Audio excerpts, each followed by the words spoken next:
Hello, beautiful people. Welcome to Bro Taste This. When we break down wine, we talk about Luis's digestive issues and Juan's political issues. And I'm a great listener.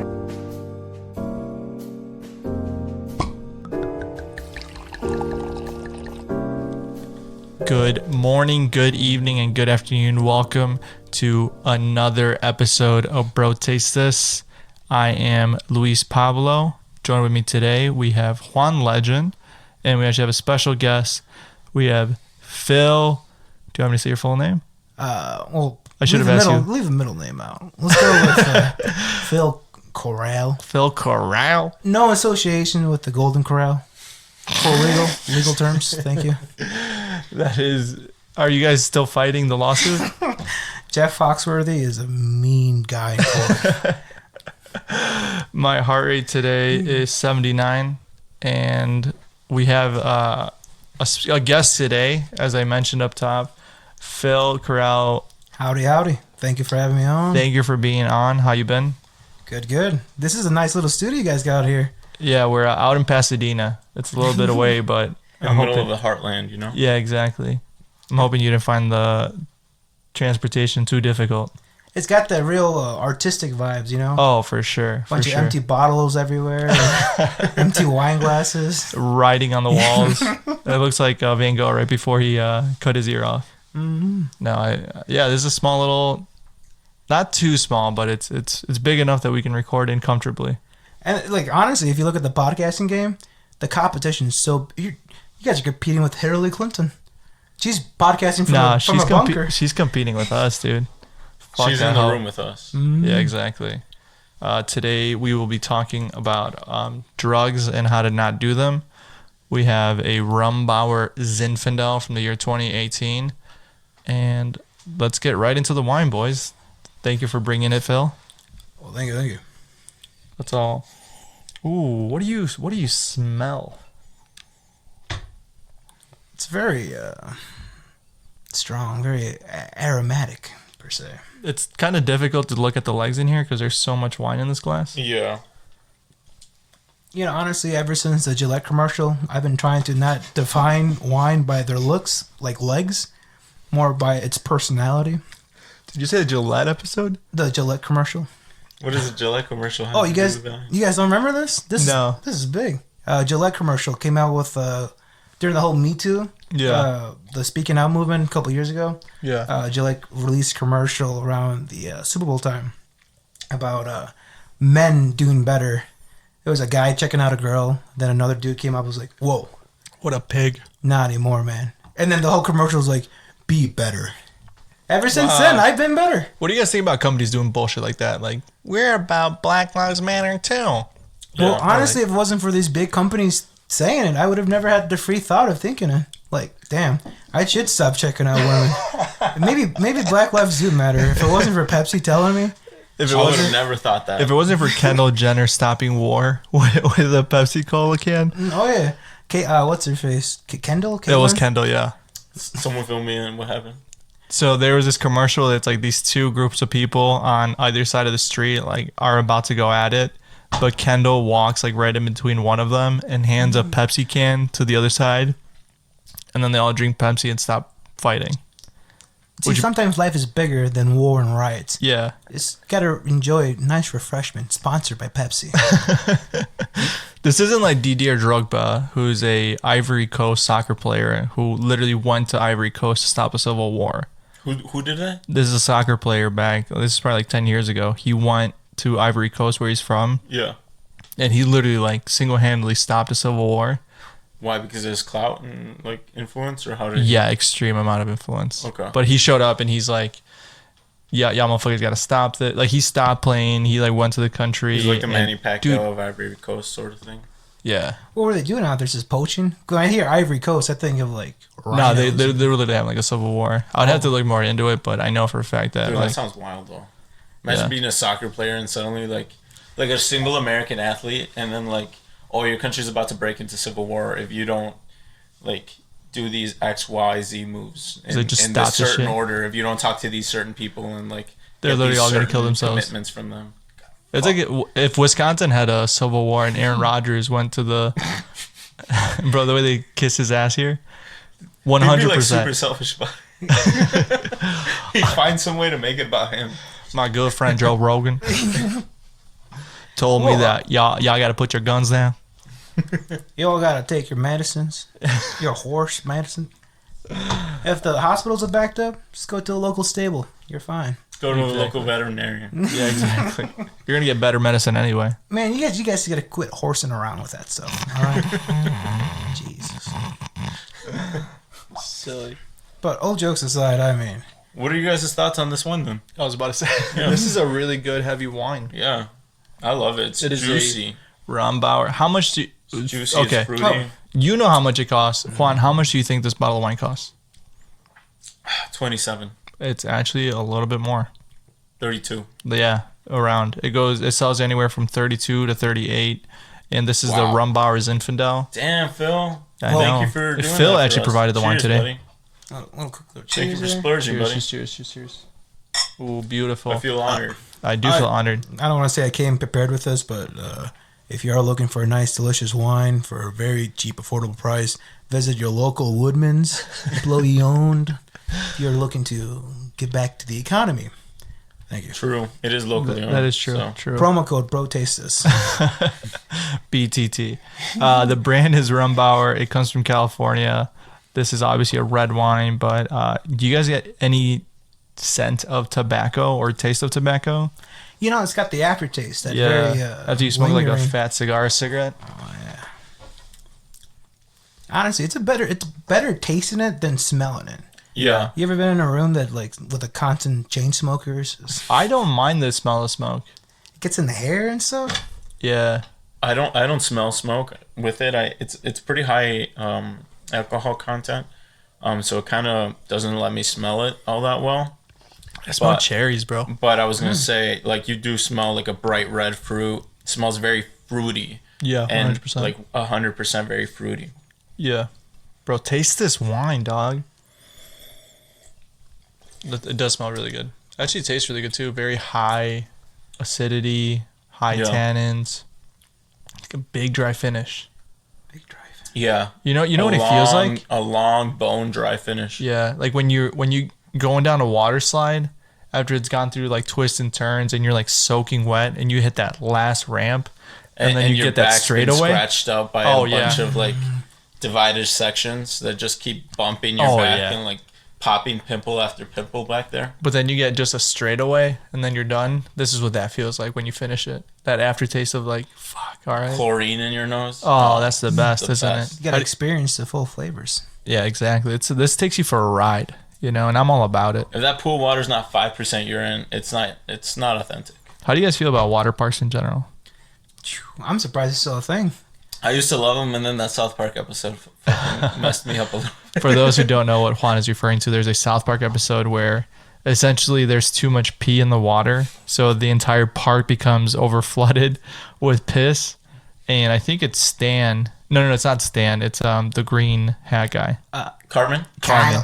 Not Carmen. Kyle, right? Yeah, Kyle like hates you're right. hates the idea of piss and And swimming you in wouldn't piss. get in the water? Yeah. You know what? I remember, because all the boys are like, "You don't pee in the shower." Yeah, you don't pee. Yeah, and they're like, No. if your piss is sterile, if anything, you should wash your hands before you pee.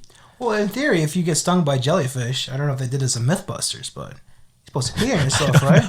I don't know. That's something. I think you're right. Something like that. you're right. That is a rumor, but it's actually not true. Not true? Not true at all. Oh, I feel like I would test that just to make sure. damn. Well, We should get jellyfish. One of us should get stung by it, and just get peed on. That's a good idea. well, I mean, Can I nominate myself to get stinged? To get stung? there should be some kind of therapy, I'll let you. rehabilitation center to look at R. Kelly. Yeah, dude. What better way to rehabilitate him than to put out people with severe jellyfish stings? Yeah, what if we let that guy come back, but America takes turn peeing on him? Like, for every girl that he peed on and like abused, twice the amount of men have to pee on him. I think that's called reparations. I think that's what they're referring to. Killer Mike. Yeah, I know Killer Mike Yeah. from the Run the jewels. RTJ. big component about that. I think that's a good idea. I think that's a very good idea. Like, why not, man? That wouldn't be a bad idea, actually.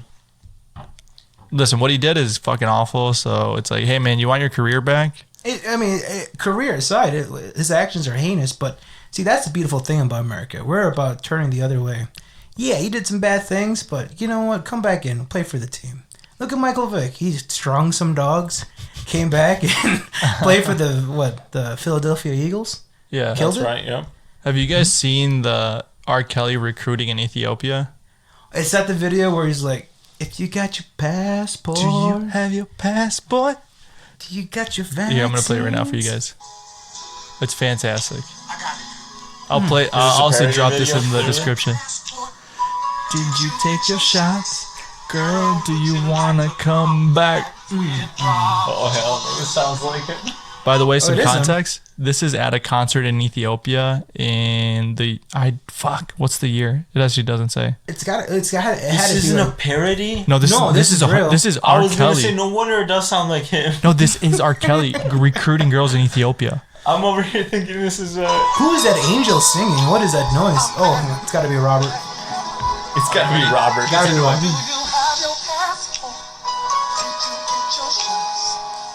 Would you like to come back with Rob to America? With Rob?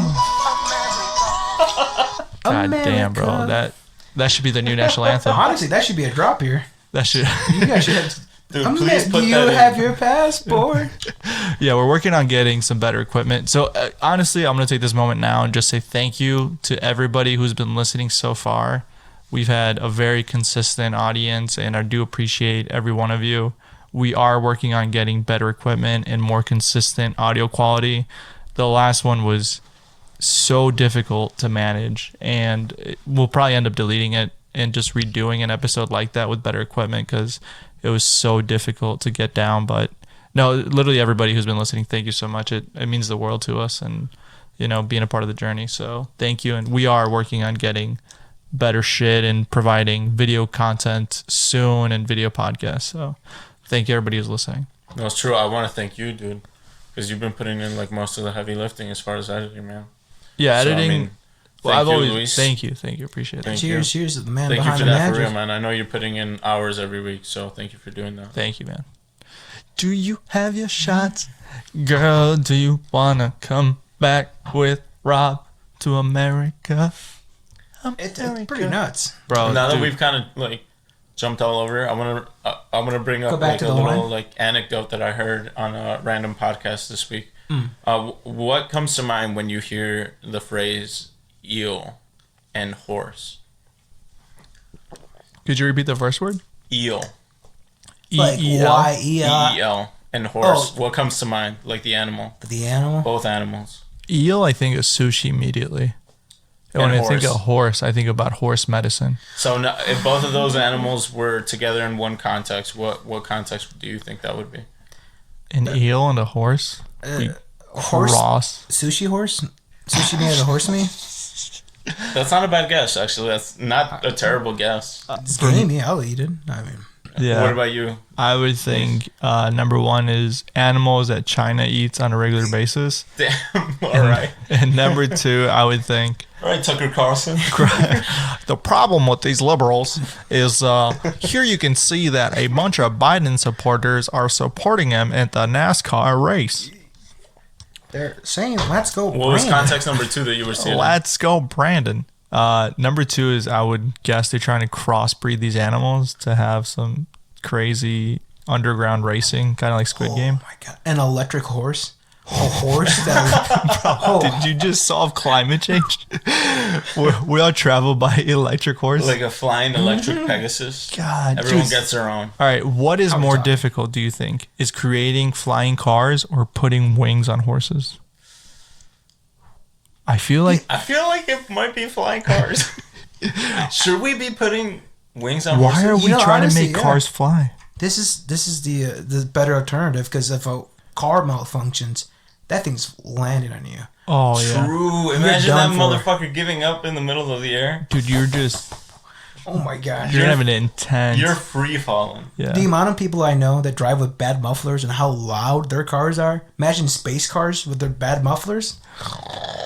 That's all you're hearing. All right, motherfuckers. I'm gonna bring it back to eels and horses. Eels and right? horses, yes, please. So as I was saying, the context in which I heard these two animals being like talked about this week, talked about essentially like the used cars salesman equivalent of the 18th century, 17th century, 16th century, essentially from like the 1500s to the 1800s, all over Europe. They would stick eels that were like a foot long up the assholes of horses to make them more spry whenever somebody came to check them out. So they were seeing like younger horses. So like it was like essentially the turning back the odometer on a used car. You know, like you got this old horse here who doesn't look very like energetic or anything. Somebody's gonna come visit him. Give him a little like suppository with an eel, you know. And he'll look real spry then. There's no Apparently lemon they did laws that back shit then. for hundreds of years. They were putting eels up horses' asses. That's right. And getting away with it. If there was lawyers back then, lemon Oh law, my that god. would not have gone through. No, Wait no, till no. PETA gets a hold of this episode. Jesus. You know what? That kind of makes sense, though. And do you think Mr. Hands paid for the sins of all those previous before him? God bless. Do you know who Mr. Hands is? No. You don't know Mr. Okay, do you know how they measure horses? Oh, by hand. Isn't it by hands? Yeah. Right. So there's a video out there. I'm not going to recommend it, but it's called Mr. Hands. And it's where a young man has intercourse with a horse and Okay, wait a records minute. it. You're underselling it. It's a young man who's been through some tough times, misunderstood by society, alone in a cold, dark world, Exactly. finding love in unfathomable, strange places. Right. You know that song by Rihanna? We found love in a hopeless place. That was inspired by Mr. Hands. Essentially. But you've heard the video, though, right? I mean, I've heard of that video, not Mr. Hands video. It's the same one. I'm talking about We Found Love. I'm not talking about. Oh, you talking about Ray Ray or what's Yeah, her I'm name? talking about Rihanna. I've heard Hey, of Rihanna, when's video, that album dropping? but I've never heard of Mr. Hands. This is news. You've never heard of it?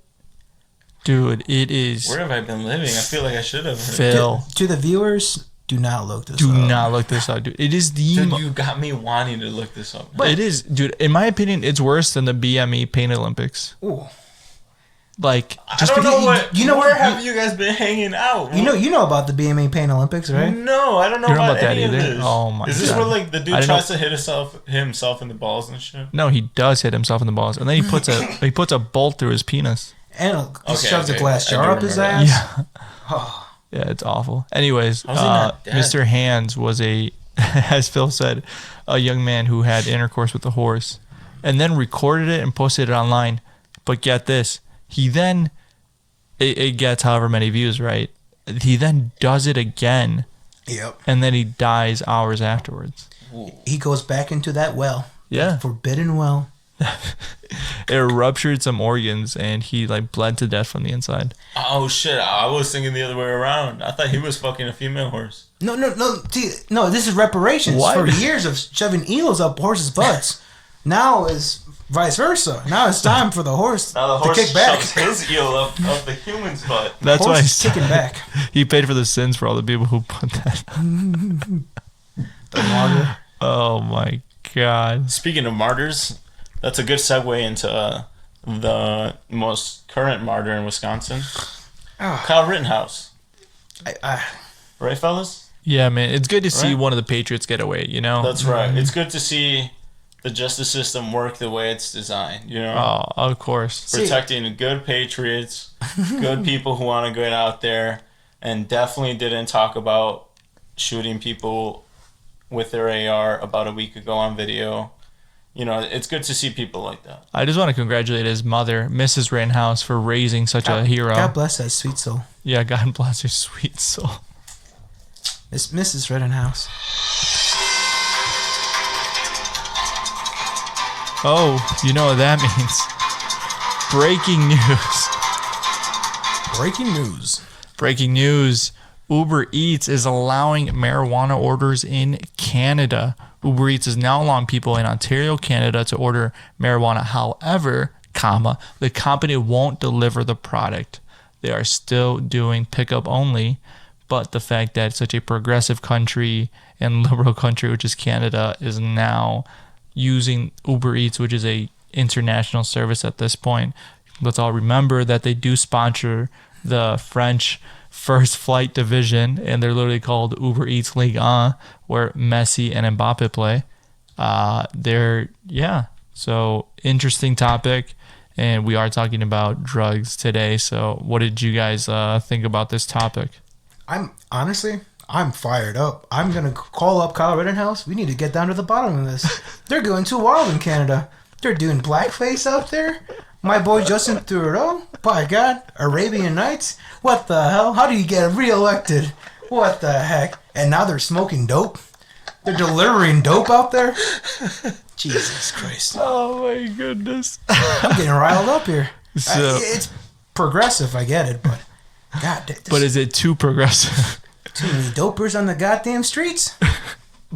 Now these guys don't even have to go out there and grab it. Now, eventually, this is going to lead to obviously marijuana being delivered to people.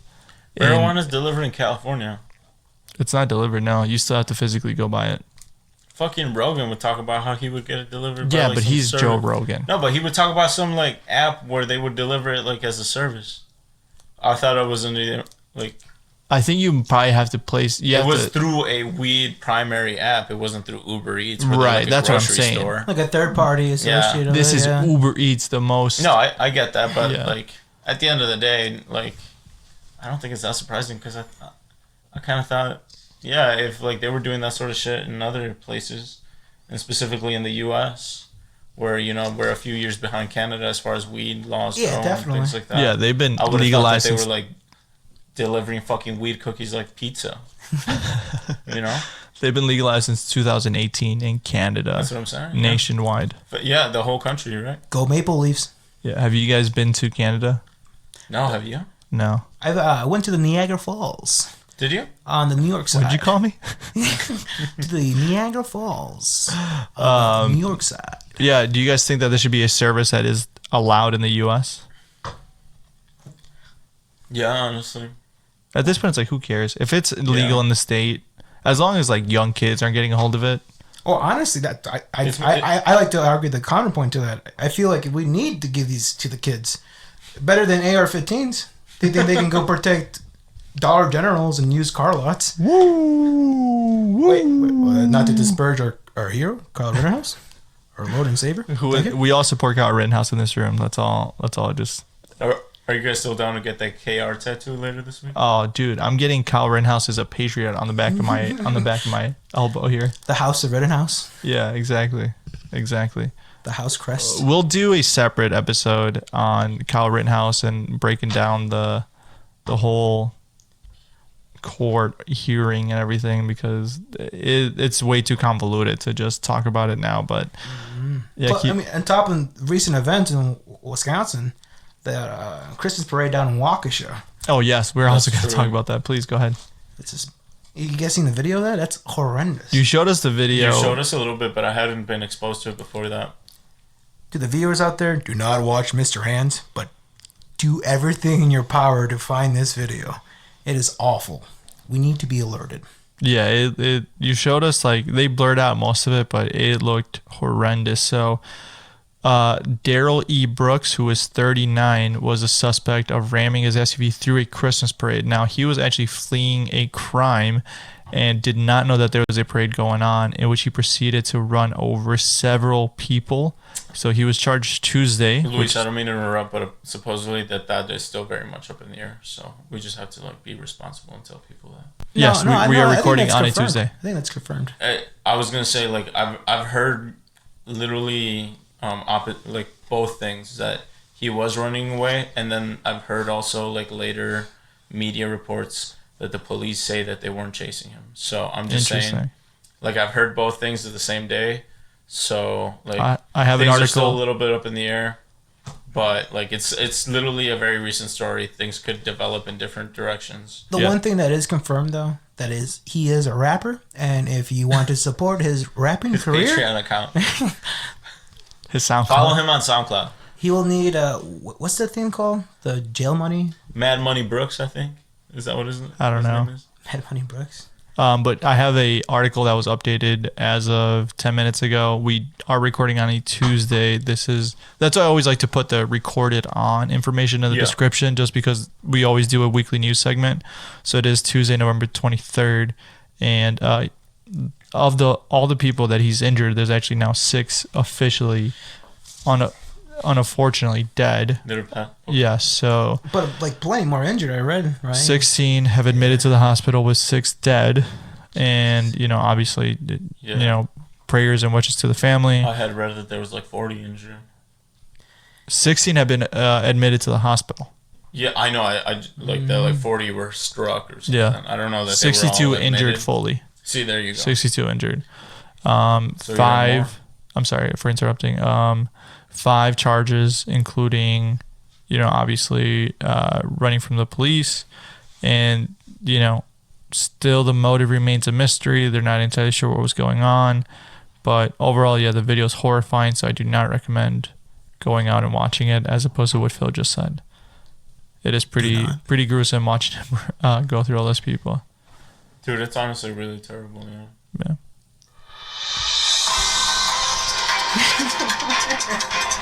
Breaking news.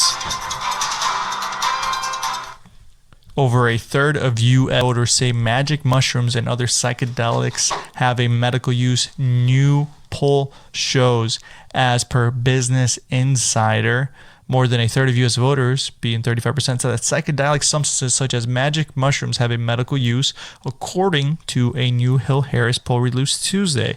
A majority of American voters said that such substances do not have medical uses. Gentlemen, obviously, what are your thoughts on, let's just use psychedelics for medical use?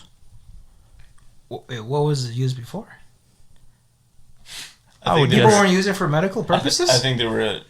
I would guess They've been recreational. illegal for a little bit of time, so at least a lot of people in our lifetime are unaware of any use except for recreational, Yeah, research suggests that certain psychedelic substances, including magic mushrooms, LSD, and MDMA, could treat symptoms such as depression and PTSD. Oh, this is beautiful. I mean, I've come across personally myself psychedelics.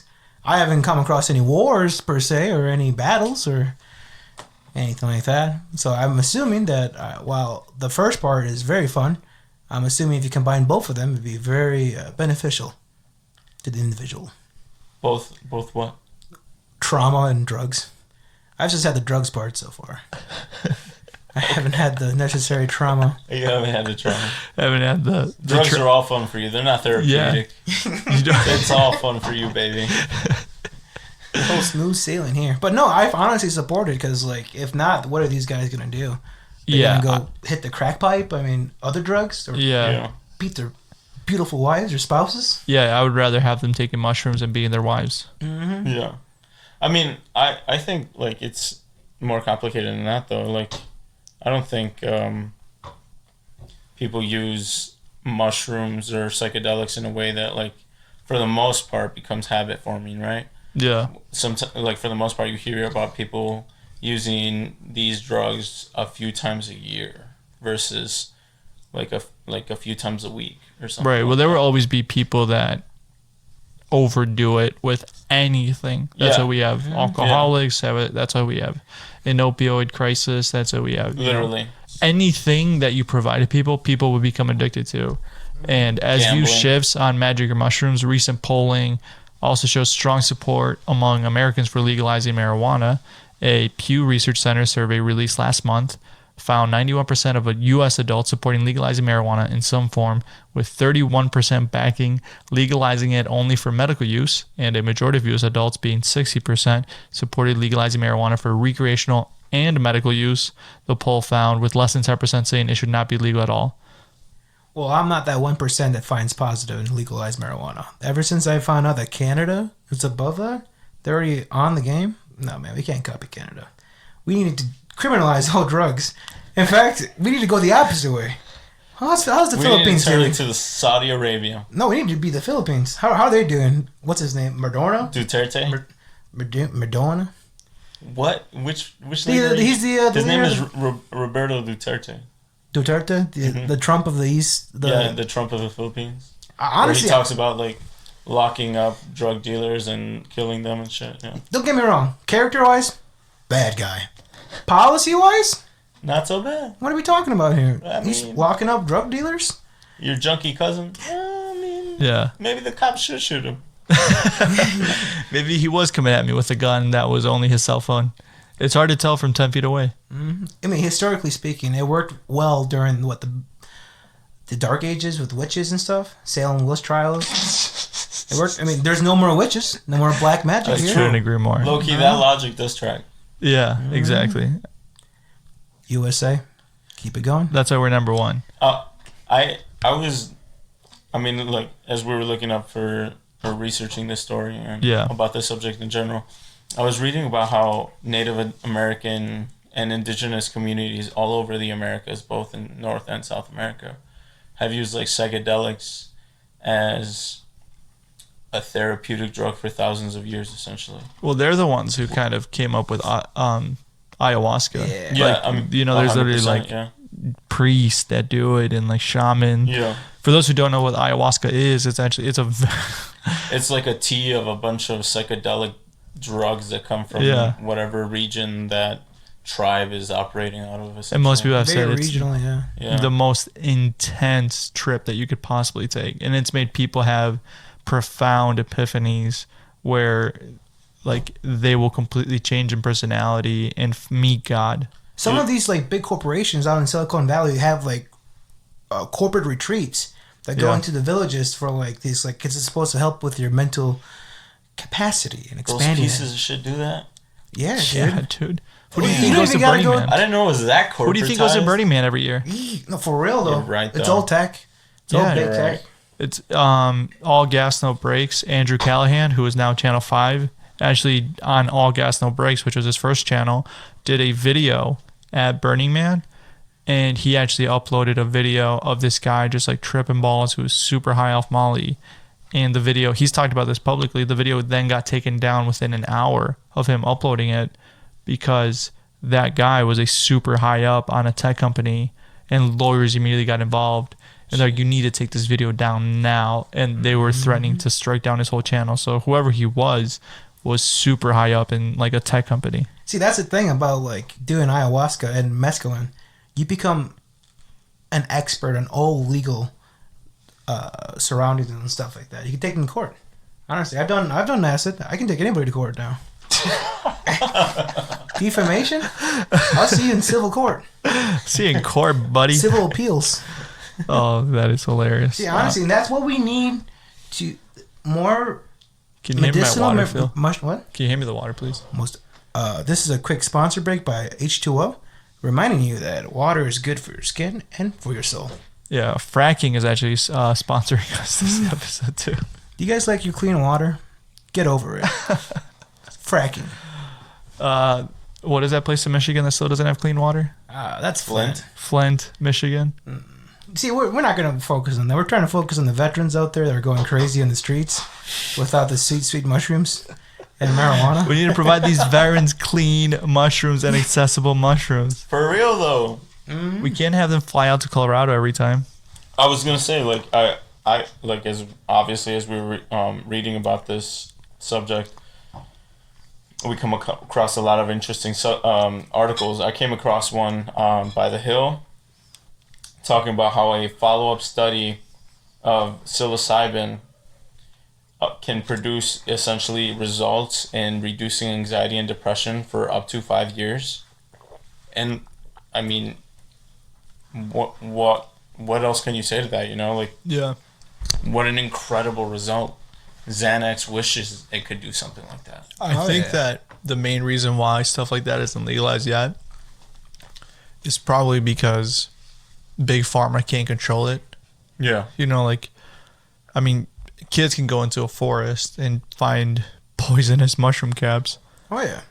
It's crazy because some of these, like, you hear the folklores of these early college towns in the 70s and the 80s during the free drug, movement and whatnot, flipping cow patties and looking for these mushrooms and that being like a culture appropriate thing.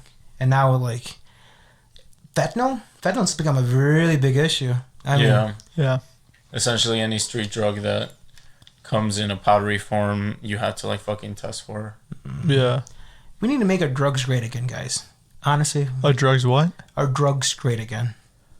We need to make our drugs wholesome, backed by America. America first when it comes to drugs. Yeah, I find it amazing. Like, obviously, there's so much money in making drugs. Why the U.S. haven't been like, dude, just get up on it. Like, Just like make it yourselves. I've always thought about Regulated. this. I had this idea when I was a really big stoner, and I've only doubled down on it the older I've gotten. Is that Wisconsin is a very big farm state that depends entirely on dairy. We have a ton of farmland. Why don't we try to cultivate some of that for marijuana purposes? We've been making big strides with CBD, and it's been a bitch just to get CBD legalized. And My dad has like worked as a harvester, just on like little random side jobs that people like will tell him about. Like, hey, come cut down CBD, or like literally what looks like a weed plant in this farm all over Walworth County. That is really, really interesting. So like at least they're doing that. So I do think like if it were to become legalized, it would probably quickly adapt. Like, Yeah, no. faster than like we would expect. We also have Madison and Milwaukee, which are two of the most liberal cities. I know every state has liberal cities, but like Madison in general is like such a liberal, progressive city. And Milwaukee has some of the worst like separation and segregation of people in the this is a country. history of it, yeah. Yeah, I mean, it's awful. So what do you like? Do you think they should be legalized for that reason, or Yeah, no, I mean, because why we do you have bring it such up like that? because we have such big like progressive cities that like it's surprising that it's not more of a thing yet. Oh, gerrymandering, baby. Do you know what that is? Could you explain to me like I didn't know what gerrymandering was? Gerrymander. Is it Jerry or Jerry? Jerry, yeah, Jerry. it's spelled with a G, but it's pronounced gerrymandering. Jerry. Gerrymandering is essentially when the lawmakers of the state write their own voting maps and their own districts, and they write their districts in a way that they become very extreme and they won't get challenged by their own side a lot. So Bitches, that's what that it's sounds like. For example, like this. Wait, hold on, before I lose my train of thought. I was going to say, like, the number one reason that it gets brought up in Wisconsin is because Republicans have historically gotten less votes in, like, election after election after election, like, quite a few consecutive elections now, but they keep, because of gerrymandering, they keep getting a majority of the representation in the state house. So even though, like, the Democrats in the state will get, like, I don't know, I'm just going to throw numbers out there. Let's say 1.5 million votes. Yeah. And the Republicans get 1.3. The Republicans might get 62 representatives, while the Democrats get 47. Because they represent a marginally bigger space than what. Yeah, all essentially different- because of like square mileage that they represent. And It's honestly. and gerrymandering is and specifically in Wisconsin, we're like the lab of conservative America and conservative think tanks. Like the Koch brothers have used and did use the Scott Walker administration as essentially like, let's see like how many things we can get away with, how many gerrymandering tactics, throw everything at the wall, like disregard as many voters as you can. It doesn't matter how many times it take you to court because we're gonna back you up and like fund your defense. It doesn't matter. Just keep trying to disenfranchise voters. I mean, like we saw like pictures of during COVID, like how many like the lines of voters that were all over Milwaukee and things like that, where they literally didn't let them try things like drive-through voting that we got to try out in rural communities. They legally did not let them, and that was because of like certain judges that the conservative, like powerful legal groups put in there. Like these are all things that if you don't pay attention to politics, you're never gonna pick up on. But like these are things that are happening, and these are things that are like super important, and unfortunately don't get talked about that much. Yeah, honestly, that's the funny part, because like everyone's so like focused on like, you gotta go vote, you remember to vote, like we were talking in the beginning. Yeah, all these corporations, did you vote? Sony over here telling me to vote, like, but the real, like you said, important issues is local government issues and voting locally and trying to prevent gerrymandering. That's what. Yeah. Like, it's not a trickle down effect, it's like a trickle up effect. Like, get it locally, try to be as informed as you can with your local government issues, and then that's what ends up really influencing the top. And it's like it makes more of an impact on a much more micro scale. You're gonna see it every day. You're gonna see if your local schools are thriving or if they're not. You know what that means? It's for our final thoughts of the wine. Gentlemen, this Rumbauer Zinfandel. What are your final thoughts? Wow, after one glass, I'm Zinfandel done. This is a very strong wine. It's like I said on top of the show. It's got a nice definition, nice soul, got a nice personality. I would definitely take it home to my family, introduce it. I don't know if I would see myself having a future with a Zinfandel, but I definitely see myself having a good time with a Zinfandel. What fruit flavors you tasting? Definitely piggybacking off Luis over here is the cherry. Very Christmas, very nice dark, very like, tobacco-ish kind of. You'd want to have this with like a pork dinner. Yeah. Nice pork dinner. Yeah. Or a bolognese. Oh, yeah, this is fantastic. This is the kind of wine that you got to slap around a couple times. A little meat sauce tomato. Yeah, this is the kind of wine that spits in your mouth and says, I'm here. It's a fantastic wine. It's a very dom wine. This is great. It's my first time having Rumbauer that's not Chardonnay. Yeah, I was going to say Rumbauer's like a huge Chardonnay maker. Steak, what's it called? Steak restaurant brand. Yeah, for sure. They'll make a shit ton of Cabernets, Chardonnay. They're just a big producer with a lot of these big, what's it called? The big grape varietals. Right? Yeah. And yeah, they just happen to be at all these steakhouses, and they seem like a very respectable brand. So like, to reiterate again, thank you, Philip, for buying this. Thank you, Philip. Because seriously, I hadn't had a chance to try this. It's a great wine. Brand. Yeah, and I smashed my glass immediately. You seriously did? You finished that thing 10 minutes ago. I've been just sitting here with an empty glass for the last like 10, 15 minutes. It's a very good wine. With that being said, we're going to take a quick break and we'll be right back. Get over it. Are you Greek and gay? Hit me up. Hit me up. This next wine that we are drinking is a Hermes Nemea. It's from the region Nemea from Greece. Its altitude is anywhere from 984 feet to 2,133 feet. Its climate is moderately warm, and its harvest is September to mid-October. Shout out to all the Scorpios out there. Bro, I am literally such a Scorpio. Like, every time, dog, I check the zodiac, it literally hits me perfectly. Bro, when it comes to wine, I become such a Pisces. I'm either here or there. I just want to be swimming in it, you know? Yeah, oh, for sure, for sure. Swimming in that grape juice. The alcohol is 12%. This is a medium-bodied wine. And shout out to Greece. That's where I'll be going next year during May with my lovely girlfriend, Adriana. Looking forward to that trip. This Nemea appellation wine is produced entirely from the highly acclaimed Aggiorgitico grape. What'd you call me? Aggiorgitico grape, or the more French name, the St. George grape, which has a bright cherry and boysenberry Shout fruit, out J motherfucking man. aromatic and easy to drink with hints of oaks and spices. Dude, this is spicy, bro. Ooh, damn right. God damn. I need a glass of water. 20 herbs and spices right here. What is that? Chipotle mayo you taste in there? It is so hard to record a podcast with you two. No, compared to the first one, though, this is not. I mean, the first one is a very dark, very strong taste. This Maybe one we is should very, very Greek, very fruitful, very light, very feathery, very gay.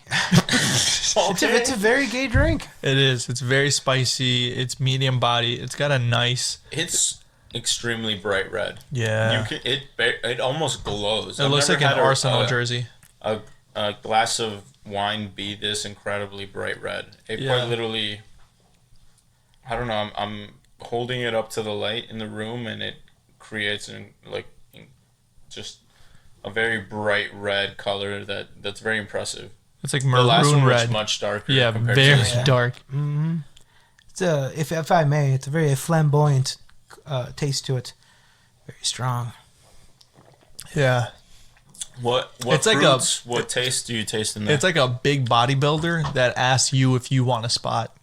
Mm-hmm. You're like, excuse me, sir? Yes, affirmative. Right. There, supportive. Like, I wasn't going to ask for one, but since you're offering, you know what? I am going to PR today. Mm-hmm. But not too overbearing. and then you that's the start best part. overthinking it later. Did I look kind of pathetic? Is that why he approached me? Exactly. And then you're like, no, man, it's just Greek wine. Bro. It's all about Greek wine. Exactly. It's just a Georgitico. Some people be wearing Gymshark to the gym, but be looking like Gym Shrimp. Dude, there's people wearing gym shorts to the strip club. No one calls them out on that. What the hell's going on with those people? People Have you guys wear ever been to a strip club? I've yet to, and I've I never hope been, I spend the rest of my life not going to strip club. Well, folks, let me tell you something about the dark experience of strip clubs. They're not that all dark, actually. There's some of them, good food. If you go there just for the food and company, not a bad experience. Who's the company? These are some The company skilled is workers. Cinnamon. Some And skilled horchata. workers. Yeah, exactly. If I go to a strip club and ladies and gentlemen, please welcome to the stage, horchata. I'm trying to pay for college. She's 19. Mamacita. She's going to med school. That is the best name, though, for like an ethnic stripper supporting herself in this tough gig economy. Did I say that right? Giga economy, right? Yeah, you Yeah, said that gig correctly. economy. Yeah, gay economy. In this big gay economy. It's hard for a stripper named Horchata to make it out there, you know? Oh, for sure. Shout out to all of our strippers out there trying to go through med school. For real, though. You guys are the real heroes, you know? Yeah, the real Collar houses of Yeah, I was of gonna say, the, like, people give their credit to nurses, doctors, fast food workers, front line. all these people working on the front line. But no one talks about the back line Exactly. of the workers. You know? No one talks about the people who are sitting there in them greasy poles, like keeping the working man entertained, keeping that PBR drinking gentleman. The real backbone of the country. Yeah, the real. Honestly, they are the backbone of the country. providing, yeah. Because in a way, they are the backbone to the backbone. You know, like The structural glue to the whole Exactly, formation. Exactly. who keeps that nihilistic dad who's always mad at his family and always drinking a little bit too much, just over the edge of not going crazy? Who keeps him? I would say it's Cinnamon and Horchata at the local strip club. Couldn't agree more, brother. Local strip club. You know, honestly, for a second there, I believed you, but then I remember Shakira and J-Lo at the whole Super Bowl, and there was a bunch of dads very angry about that performance. It's probably because it reminded them of the strip club. Right, exactly. They don't want to be honest with themselves. Exactly. You know what? I can't fault an old dog for wanting to go back to the doghouse. Oh man. Can't fault an old dog. Yeah, you can't teach a dog a new trick, especially jerking off to a Latin woman on TV. Mm-hmm. They like jerking off to girls who are in high school with their daughters. Some of the soap operas, there's this softcore porn. I mean, Jesus Christ. Telemundo? Univision? Oh my god, dude. Yo soy rebelde? 12 Corazones used to God. get my dick hard, bro. I was bricked up watching that show. So for those who aren't familiar, Telemundo had the show called 12 Corazones, where they would have either they would have 5 guys and 12 girls, or vice versa. Ooh, la, And la. they would only be specified by their zodiac zodiac sign. No shit. Yeah. And they would progressively start to kick people off. But this is where it gets real interesting, right? So they would start kicking people off. And then at the very end, they'd be left with 3 guys and 6 girls. Or vice versa, 3 girls and 6 guys. So it always narrowed down to 3 on one side and 6 on the other. And then the 6 on one side would have to pick one of the guys. So the host would be like, hey, come over here, PCs. And the PCs would walk to the center stage. And the host would be like, all right, did you find any of the other people attractive? But most of the time, it was always the girls picking the guys because it was way more interesting this way, right? Mm-hmm. So a girl would walk to the center of the stage, and she'd be like, yeah, I found Scorpio attractive.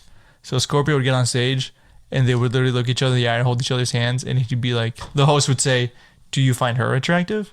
And if he said yes, it'd be a makeout scene for like 90 seconds. Jeez. On live television. Where you can just see the tongue flailing everywhere. Hardcore. All that pasión. All that. It probably brought you back to your first date with Adriana. It gets better. Just wait. It gets better. So then the next contestant would come up and there'd be 2 guys in chairs and 1 couple already seated to the side. They could steal, quote unquote. What the fuck? Bro, and it was wild. Jeez. So the next person would come up, right? And it'd be like a girl again, right? And the host would say, hey, did you find any of these people attractive? And she'd be like, yeah. And she's like, well, do you like those 2 guys there or do you want to steal? Like it was a fucking Jeopardy point. Jesus Christ. And they would be like, yeah, I did find the guy who's already taken attractive. And so they'd bring him up to the center of the stage. And he would get to the center stage and the host would say, do you find her attractive or do you want to stay with the one you have? And he would, dude, sometimes they would full on be like, yeah, I find this girl attractive way more than the one who picked me already. And it'd be a 90-second makeout again. Then they'd bring the loser up and be like, how do you feel? Like, oh my God. After she just made out with this guy, then 30 seconds later saw him making out with somebody else. Where is this on? This is on Telemundo. This must have been something in 2000s or something, right? Or Bro, 2010s? I mean, It was pretty recent. I can't imagine they're probably still making new episodes. I mean, honestly, on Netflix, I saw this. Was it Netflix or Hulu? F-Boy Island, Fuck Boy Island. Oh yes. Have you guys heard of that? Yes. Essentially like that, but instead of like, there's no stealing boyfriends and girlfriends, The stealing aspect was crazy to me. and So, then bringing them back on. How do you Dude. feel? literally, they should be like, Awful. oh, dude. The worst part too was like when you would see. So it's no longer filming. They did 18 seasons, but Oh my god. yeah, dude, it was such a wild show. So many marriages had been broken, relationships over in those Dude. 18 seasons. It was crazy show. I highly recommend it. Somebody look up the Give highlights. him the name again. 12 corazones. 12 corazones. There we go. It was a wild show, and I couldn't recommend it enough. All right, let's get into the main topic, which is drug use and abuse. Drug use and abuse. You know, before we get into that, Phil CORRAL, someone who was mentioned on the very first episode of the podcast. Hello. First of all, thank you so much for being here. It is an honor to have you. Cheers, buddy. Cheers. You are Good times. probably number 17 on our top 17 list of guests we wish we had. I'm That's honestly, a I'm little honored. generous over there. Honestly, I'm honored. Barack Obama and Bill Trill Clinton are above you, but, you know, take that as you may. I know I just barely made the cut, beating out Kyle Rittenhouse for the last final spot. Dude, if I could have Kyle Rittenhouse on the podcast. Dude, we should call him. We should email him. He lives like 20 minutes away. That's what I'm saying. Like, honestly, I feel very safe. I feel I feel like he would come here and make the place safer. Yeah. He'd probably, dude, I mean. Offer medical help. I'm He could not probably gonna- check our prostate if we want. Oh, him. for Oh, yeah, sure. yeah. He has his gloves, right? Yeah. Those, Exactly. He was wearing those nice nitrile gloves. Exactly. My disposable. neighbors are police officers. So, you know, shout out to my neighbors. back to blue. Shout out to Luis's neighbors. I've never felt more unsafe in my entire life. Every time I walk in, I'm like, I walk into my own garage with my hands up, like it's me, It's me. hood down, It's me. it's me. It's me. Don't Trayvon Martin my ass. I have Skittles in my pocket, not a gun. Well, there please. was that story that came out of like a female police officer who was drunk, who accidentally walked into the wrong apartment Botham Jean. Yeah, I heard about that. and Houston. shot somebody Yeah. who was just minding their own business, In and their then own she apartment. and then she got away with it. Yeah. Wait, she got away with it? Yeah. Bro, they backed the blue. What did you expect? Well, I mean, You guys first want to off, hear a crazy Damn, story? bro, honestly, No, like, I got a better fucking it's- story I pay for you. attention to a lot of this stuff, and then like Dude, sometimes I guess Sit I down, guess I sister. just Oh, no. misremember that case. I kind of thought that Amber Geiger, that was her name. I remember. Mm-hmm. Are you sure she didn't? serve 100% any time? got away with it. no, she got No time. She got no No time. No, time, because bro. because it was a reasonable excuse of like, oh, she reasonably thought that they were yeah. in their house, and since she's a police officer with a credentialable history, they're like, oh shit, homie. With a thought, loaded gun. yeah, Who doesn't walk into their own apartment with a loaded gun? Dude, like out of those cases, now that we're talking about it, the one that got me, like, The most triggered? yeah, the most. I'm honestly just like Bully- frightened to deal with police. police Is- brutality. Yeah, is the Daniel Shaver case. I don't know if you guys are familiar. Is that the Colorado kid? That's the dude from. He was an exterminator in Arizona who was at a hotel, and then somebody called the cops on him because he was like, I guess because he walked into his hotel room with an air rifle, and then somebody called the cops on him. The cops show up to his room. They demand that he steps out of his room with like these extremely complicated and convoluted instructions. They tell him to like put his hands up to his head, his knees crossed over, take a knee. Like they give him all these instructions at once, and the moment he messes up one of those, because they were holding him at like with an AR-15 pointing at him the whole time, they unloaded on him, even though he was literally like with his hands crossed over behind his Yeah, head. I know exactly what story you're talking about. And his legs were like quite literally crossed over on themselves as well, and they still unloaded on him. And I don't know, it's just like cases like that. Philando Castile, the one where in Minnesota where he had gotten stopped for a traffic ordinance, and he goes on to tell the officer, I'm a legal gun owner. I want to get reached in my pocket and get my permit and give it to you. And as he's reaching, the cop is like freaking out and fucking unloads his clip on him.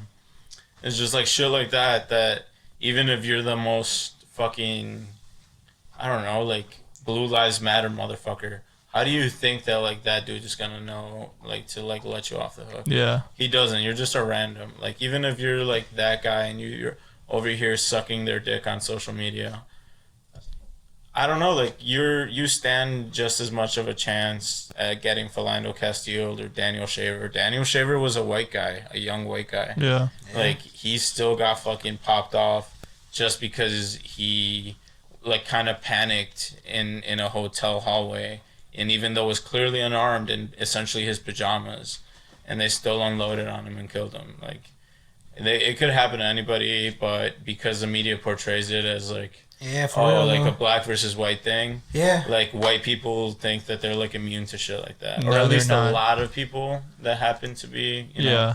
There's always that narrative of like yeah, of racial tensions, unfortunately. But Yeah. like, They make it a race issue. yeah. Never it's just the fact that like, damn, the And- police brutality. And I mean, is they're not rampant. wrong though, like because like, unfortunately, communities of color in study after study verifies this. Like you can look it up yourself. Anybody, you don't have to believe us. Study after study verifies this, that communities of color are more likely to deal with like deadly police consequences, but that doesn't mean that like white communities in the U.S. don't deal with it No, as they well. still suffer. Like we all deal with it because we've all kind of low key let our police get away with Way too much. like way too much. Well, then yeah. hear this story. All right. So this is a story that, very, very much hit home to me. So a suburban police sergeant in Village will not face criminal charges in connection with a crash in Wisconsin that killed a woman. Mark Mogan, a Lake in the Hills officer who is also a Hebron trustee and a candidate for village president, was taken into custody on suspicion of intoxicated driving after striking a pedestrian with his car in Lake Geneva on December 27th. The woman, Samantha Norris, 29, died from her injuries 2 days later. This happened in 2017. I did a bunch of research into this because Samantha Norris was somebody that I worked with at the Grand Geneva. The reason she was walking, she did not drive. She would walk over a mile to work every day. And she was very much liked by everybody. She was a very hard worker. And she was the nicest person you could ever meet. And this piece of shit, Mogan, got away with all charges. How did he get away with it? What was the Okay, so get this. justification? So I heard that Samantha got into ER because we're mutual friends on Facebook. And there was, of everybody posting it, there was only one girl that was actually fighting for her the most. And like, she was also, working with Samantha at the time. And dude, it's fucking heartbreaking because Mogan refused to take a breath test, a field sobriety test, according to officials. So he was temporarily let go.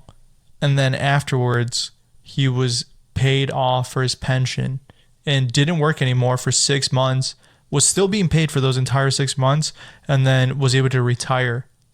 So Samantha, if you guys have ever been to the Walmart in Lake Geneva, there's a small cross that is right across by the Aldi. Or whatever, right? By the Aldi, yeah. By the pet store also. Yeah. And Damn, it's a picture of was there? Samantha, dude. And it's fucking heartbreaking because she lived at the apartments right there, like behind the pet store and behind the Aldi. And she would literally go from there and walk to Grand Geneva, which is, again, almost 2 miles of a walk. She would just walk. And like, this piece of shit officer got away with it. And there's no charges. She was a white girl who, Yeah. this dude just got away with it. What the fuck, is the issue? Yeah, dude. I don't get it. Blue is over, Caucasian on the hierarchy, essentially. No, it It's so literally is sickening, that dude. thin blue line. That Yeah. hide behind it is like that shit is true, man. Like, mentality of cult, within the department. It's, where they stand up for themselves, going on that It's a theme fucking choice. of police standing up for themselves. But it's a fucking choice to go into that line of work. Of course, Mm-hmm. of course. This is not something that, exactly. It's a choice, and they shouldn't be exempted from the law just because they chose to go into the field of. Yeah, you would think if anything, we would hold them to a higher standard. They're supposed to lead the example, set the example. Yeah, there's going to be bad apples in every job. However, when they don't do their job and when they do the job incorrectly, they're exempt. Yeah, you're right. It's fucking disgusting. You're right. And I don't think it gets brought up enough. And not even that, man, because, was this guy even on duty? no, this was That's my point. off duty, He was drunk an off-duty driving. guy who, essentially got incredible treatment that no other citizen would ever get because of who he was, during his during his on-duty time. He was a police officer. Therefore, he's going to get incredible treatment by the justice system. They're going to treat him with fucking white gloves. Yeah. What a polarizing view on the police system. I remember 10 years ago when I was a kid, just on TV, you see a police officer, you give him a free hot dog, and hey, No, it's always been a fucking lie, and they've always been able to get away with stuff. Yeah, I was going to say, I feel like that's just... You're right, because we were young and, just media growing and up, narrative, figuring yeah. everything out. But I do kind of think that was... A lot of times when you're growing up here, you're not taught a lot of, the underbelly of the justice system, or the underbelly of the FBI, the CIA, your local police department, any of those things. You're just not taught about the dark side, the downside, the cons. Yeah. You're just taught, oh, these are the men in blue. They're here to protect you. Yeah. They're here to keep the terrorists away. This and that. And you know what? After 9/11, God bless them. They were making sure that we were below code orange or code yellow for safety colors, or we went back to the coloring wheel. When George Bush created all those terrorist colors. If they have any sort of melanin in their skin, get them the fuck the out of true here. coloring scale. Yeah. Stop and frisk. Exactly. All right, we'll get off that horrible dark topic, Unfortunately, and we'll get into a much lighter topic, which is Phil CORRAL. Howdy. Hi, everybody. So I have said this time and time again to multiple people, but you are, and take this however you want, the funniest person I've ever met in my life. See, I've heard that multiple times. I've heard I'm a very interesting character, eccentric, weird. No, I wouldn't say weird. I would just say Yeah, I wouldn't say weird. at your core, you are easily the funniest. Like when you walk into the room, I immediately know like this guy is hilarious and he's gonna say something to make me laugh. It's all about timing, baby. I couldn't agree more. I remember the first time when I think this was like months after meeting you, I said to you, dude, you are the funniest person I've ever met in my life. And what you said to me afterwards proved that you were the funniest person I've ever met in my life, because you go to say, if you think I'm funny, you should meet my drug dealer. Oh, I forgot about that. Yeah, for real. Yeah. And I fell to the floor laughing. Because it's like, of course, that's what you would say. You know, honestly, I do remember that because I was also talking about, you know what, they should have back to school pricing. Back to class. Right. For real. Drug dealers should have back to school pricing. Back to school specials. In time for the fall season. Especially in college towns. Oh my God, for Better sure. than fucking Dude, Ritalin and Percocets. I had my fucking drug dealer in college rip me off so bad. My worst experience buying marijuana was I was a freshman at college, and I text my dealer, and I'm like, hey dude, I'm trying to pick that up, and he goes, all right, I'll be right there. And I texted him back saying, what? Up until then I always met him and he's like, I'll be right there. So I'm like, what the fuck? So he calls me and I'm in a dorm which is 4 stories, and he goes, hey man, I'm outside, come outside right now if you want your stuff. So I ran down, got on the elevator, went down the elevator, went outside. He's in a white van, like a U-Haul. Jesus. And somebody opens the door to the back, the sliding door. It's like, fuck that. I'm already gone. And he's in the driver's seat, and he's like, get in. And I'm a desperate freshman in college trying to get weed. So I'm like, all right. I'm fucking gone. You know there's a fucking undercover Fed in there. That's a tight operation. I get in, and his buddy's like, they're just high as fuck. The light is on the whole time. And he's like, hey, you smoked that green crack? And I was like, what? He's like, you smoked that green? I was like, I don't smoke crack. He's like, no, man, that's what the weed is called, bro. Don't be goofy with your bullshit. And I'm like, yeah, I smoke green crack all the time. I couldn't agree more. And he's like, yeah, man, this, bro, hey, Oakley. You smoke that green crack? And there's this guy in the backseat who I've never seen before in my life. And he's like, man, that's the best fucking weed in town, man. You're going to get fucking a little high all the time, You know what I'm saying, man? You know what I'm saying? And he's like, how much you want? And I was like, 2 grams. And he goes, well, we got an eighth. And I was like, I'll take an eighth. And he's like, I'll be $60. And I'm like, you got it, sir. So I gave him the money. He did a lap around the campus, drops me back off. I mean, I look like a kidnap victim, you know. Van shows up, you go in and you come back out. Did a lap around. You're essentially kicked out of the van. Yeah, we did deal. He dropped me off, and then I went on my day. And I just went back to my dorm. Like, everybody was like, hey, did you get the stuff? And I'm like, yeah, assholes, I did get the stuff. And I felt like I was going to die the whole time. So honestly, I could see how these like QAnon conspiracies get out of hand. Because if some dude was just watching by, like, I'm going to school, and then a van pulls up, and they take this young boy in there. This young, skinny, brown kid. They take him in. That's how they get that chemical they're looking for, right? The elites are looking for. They want to suck your blood or some shit. Oh, what is that called? Adrenochrome. Adrenochrome. Yeah. That's how they were trying to get your third eye. They're trying to pump that blood. Probably. I don't know. It's terrifying. Trying to stay young. That's how Nancy Pelosi looks so good. And she does look fine. It's not because she's eating those placentas. Bro, Nancy Pelosi got a rack on her. Have you seen those pictures? That's because the placenta juice and gelato. Have you seen her fridge? That's the sexy part of Nancy Pelosi. Dude, did you guys see this last few months, or in the last month, how she officiated a wedding? No. Nancy? Yeah. She baby Nancy? She officiated a wedding for one of like the most powerful donors' daughters in San Francisco, and she was literally the priest reading, the ceremony, reading all that crazy shit out. And the picture, I seriously highly recommend you guys look this shit up. because she looked like the fucking first district of the Hunger Games. Just like super eccentric, like so over the top.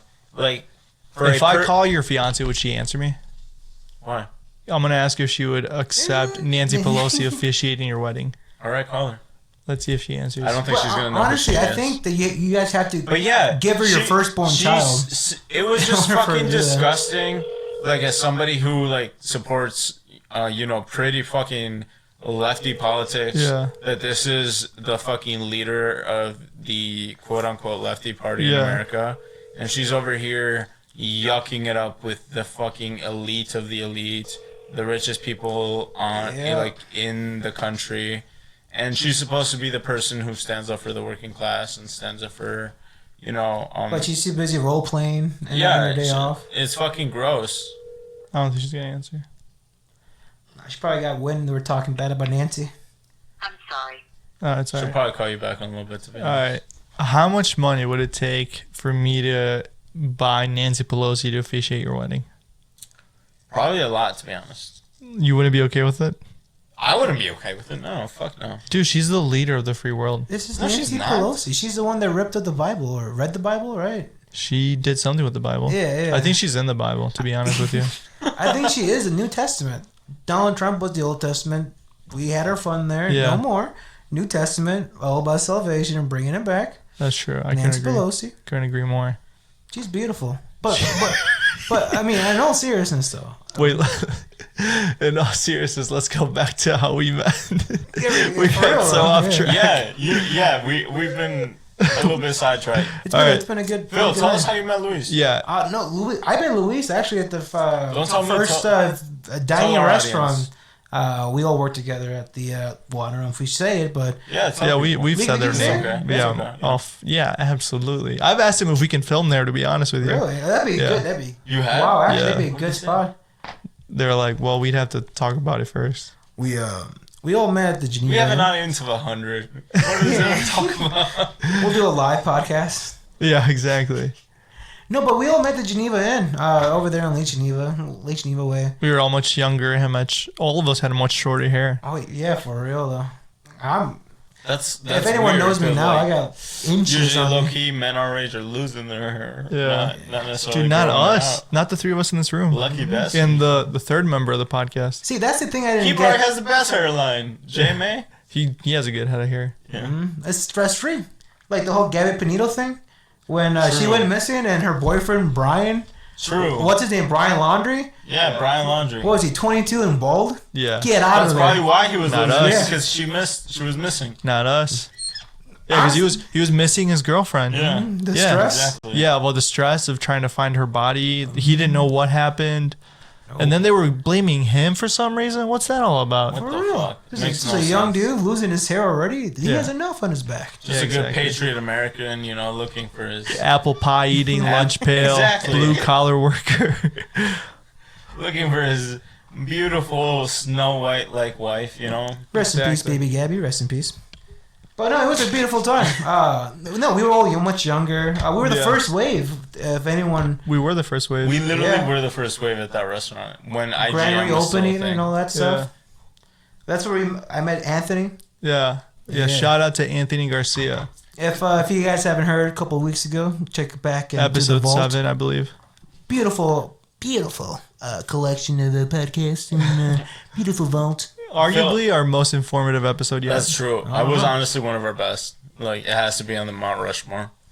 I was gonna say, Phil, Bonafide tell us Simone, about yeah. how you became not super intimidated by wine, and how did Wait, you? no, before we talk about wine, I think we got to get into some personal stories first. I do love me some stories and some wine. Well, you know what? Yeah, let's talk about wine first. Let's talk about wine. Because he'll knock that off real quick. Yeah, the wine. Yeah. Tell us about And how then you we'll became dive involved. Like how it just stopped intimidating you.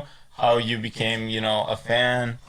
Tell us a little See, bit. honestly, my experience with wine has always been very. When I was a young boy, barefoot and whatever my sweet mama bear had in her fridge. God bless you, sweet mama bear. Love you. But at a very young age, you know, the barefoot and all that stuff. So I guess that'd be my You experience. definitely started with the sweeter stuff. Yeah, Yeah. But it wasn't even because like my parents have always been in the restaurant business, right? Yeah. My beautiful mother have always been working at failing restaurants that always go out of business, so they always stock up on wine and give out to the workers and shit. Yeah. So I've had the fortunate experience of tasting some good wines that I would have had, you know, like as a young boy, just tasting like, oh wow, this tastes like shit. Ugh, it's not sweet. Ugh. You know, like I want juice. I'm trying to get drunk. Yeah, you want like alcoholic grape juice. Yeah, exactly. Yeah. And you know, at a young age, I had the opportunity wasted. You know, now that I'm older, I can look back on it like, damn, I had it good. But as far as the intimidation of wine, you know, honestly, it all started with the Geneva Inn and getting more comforting and. What was it about Geneva Inn? Like, was it a certain factor or thing? Honestly, it fit so well with my personality. See, because I'm a salesman at heart, you know. Yeah. At the bottom of the day, I can sell you a bottle of water or I can sell you a bottle of wine. Yeah. And once you can sell a condom to a fucking priest, you know. a condom to a horse. Yeah. Okay. Yeah, I can, you know, for real though. And Condom to a horse. that's the beautiful thing about the Geneva Inn and Anthony giving me the experience and confidence to. Shout out to all our day one Geneva Inn crew. I hope they're listening. I still keep in contact with some of them. So Dude, it's I a strong crew. I hope Strong. Laura, Thea, Tess, Holly, Mike, Adams. Randy. I would love to have Mike Adams on the podcast. Dude, we gotta have Mike Adams. We do, for real. That guy's That dude is radical. great. He was such a great time. Free. He was seriously like Shaggy and Freddie from Put together. put together, dude. Exactly. I have the He was best. such a leader, but such a partier at the same Yeah, time, and exactly. I loved it, man. No, he was a really good guy. Yeah, shout out to all those people who were on that first wave of Geneva Inn and Also, and Jim Black, if I'm mistaken. Black, Of course, that's Jim correct. Black, Exactly. Jim Black, Larry Crown. I would The love to legends. have Larry Crown on the podcast. Dude, He is Larry a would be war fun. vet. I would Larry- love to have him on. Dude, I Larry bet you he would would be love some fun. mushrooms too. He could use some mushrooms. Yeah. The way his back, dude, he literally looks like he's picking stuff off the ground all the time. He is arced at 90 degrees. It is awful. His neck is like, or his head is like. His out head of is his where chest. most of our chest should be. It is awful. But you know, I mean, obviously, the reason that I appreciate Geneva Inn so much is because Juan and I met, you and I met, and you know, obviously led to this podcast. But Oh yeah. you, The confidence that I got from the wine and some of the people going in and out as far as like the customer base, yeah, getting a little peek into their social life. oh, it is Really interesting. Yeah. And here, let me quickly tell my favorite Phil Corral story. Ooh, la, So la. I am sitting in this side room. I am sitting in this side room that is apart from the restaurant, but you can enter the room from. You don't have to enter the restaurant per se. You can just walk directly into that room after you enter through the main doors. There was like a downstairs you could Right. sneak into the And little there was an garage door. employee entrance. So when you walk into the employee entrance, you can either go through the kitchen where everybody sees you, or you can sneak your way through the side room. Dead ass. When we were working there, if you guys remember, we had the 20-30% off from Domino's. Yeah. On my day off, when I would have friends over, I would put on my work gear, call Domino's. I would call Domino's, because I only live like 5 minutes away. Yeah. I would call Domino's. That's show a lie. up in He the lives parking more lot. like 10 minutes away. Yeah, 5 minutes in pizza time. But yeah, I'd wait out in the parking lot and have them come out, and you know, there's only once the lady, what's his name? No, what's her name? Linda. It's a Linda. lady from the front. Linda, the big tall Yeah, lady with uh-huh. the glasses. Yeah, she was talking with the front desk lady. She's like, "You're on the schedule today?" He's like, "Yeah, just get off." I just got off. she probably just got done working. So you put on your uniform and you were waiting in the parking lot Oh yeah, just waiting, ready. for You the gotta day. use that 20% off. That is That was so. it. That was the my time to do it. man Phil over here, he's downloading every app for every single fast food restaurant you've ever been to. Yeah. Wendy's, Burger King, McDonald's. You're getting all if the he discounts. saves $1, he's downloading it. Oh, yeah. He's downloading that shit. On my old phone, I was up to date with coupons, rewards, Quick Trip notifications. Rewards. God bless Burger King. Have it your way. This podcast is sponsored by BK. Have it your way. If you haven't tried the new 2 for $6 Whopper, go out and do yourself a favor and get yourself a 2 for $6 Whopper. Promo code BTT. I'm sorry. I'm paid by BK. Sponsored. Tell us about our fracking. No, wait, I gotta tell the story. I gotta tell the story. We already told the fracking sponsor. He had more in there. That was just a backstory to the. Carry on. Okay, the so parking lot. I am sitting in that room by myself, and at this point, it's like an hour and a half after the shift started, and we all think that Phil is not going to show up because calling off was very common at this restaurant. Especially for, I think at that time was a busboy or. Yeah, you were just a busboy at the time. They had a fancier title. I forgot what it was. Server assistant. There we go. Oh, No, yeah. you're just a busboy. We're just waiters and busboys. I was a busboy and a dancer. Yeah, you were a dancer, baby. Come on now. So I'm sitting there by myself folding napkins, and there's a counter that's across the room when you walk in right next to the door. And all of a sudden I hear the door open and see you walk in and immediately go under the sink and put your head under the water for like, I'm not kidding, like 5 minutes. Refreshing. Yeah. And I'm just in there like staring at you, and I'm like, is he okay? I thought you were just hungover, but then you turn the faucet off, you turn around, and you look at me, bewildered to see me. Like you didn't see me when you opened the door. Yeah. And, honestly, it was a very nice surprise. Of all the people that I could have been surprised to see, I'm so happy it was you. And not Sutton. One of our Sutton managers. or Joe or anyone. Hey, bud, you Dude, okay? remember Joe Davidson? Yeah, I do. I interviewed him. He's such a nice guy, but for him, like, too nice. Hey, man, you okay? What's No, it was wrong, an act. man? It was an act. Yeah. Okay, so you turn around, you see me, we make eye contact, and then you say, "Oh, hey, man, I took a bunch of acid last night. I'm still feeling it." And I'm just like, "All right, dude." And then, without breaking a sweat, you just turn around, you walk into the restaurant, and proceed to start bussing like nothing happened. Hell yeah. And honestly, shit, I'm sorry. I would love to thank the public education system for that, for making me a drone, knowing that I can compete and excel in my line of work heavily under the influence. Heavily. Knowing that it's just a repeat numb work of everything and everything. Oh, couldn't agree more. But in all honesty, that day, acid's a hell of a drug. I'll tell you that. I've always been an acid guy, I gotta say. Yeah. Sweet LSD boy. Tell us why. Why acid over other things? You know, honestly, I haven't tried all the rainbow of the narcotics and whatnot. Yeah. But out of all them all, I've tried Molly, I've tried ketamine, I've tried LSD, mushrooms. I like LSD. I've heard people compare mushrooms to LSD. Mushrooms more natural, more controllable, which I agree. But for me, I just... You want to ride the dragon. Yeah. Honestly, 1 tab of acid or half a tab, like people in Silicon Valley, they're microdosing. Yeah. I'm trying to get into that too, you know? And the best time to clean, if you guys are looking for any holiday activities over the holiday season, I recommend taking a half a tab of acid or mushroom tea, and clean everything in your apartment, your house, your stove, your skin, and your soul. Honestly, it's the best. I love cleaning. Why?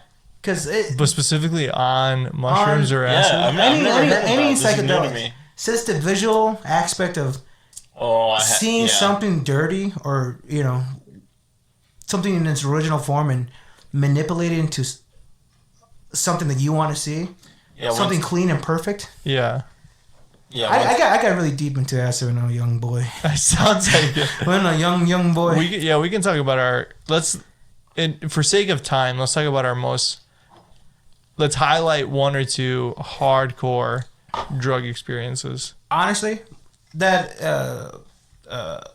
encounter that we had that day was not my first time.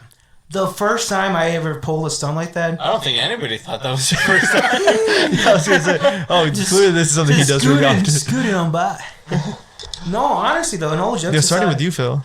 I was 16, and And you were seeing the dragon already? Yeah. Jeez. Well, see, when you're in a rural town in Clinton or any rural town in the Midwest, yeah.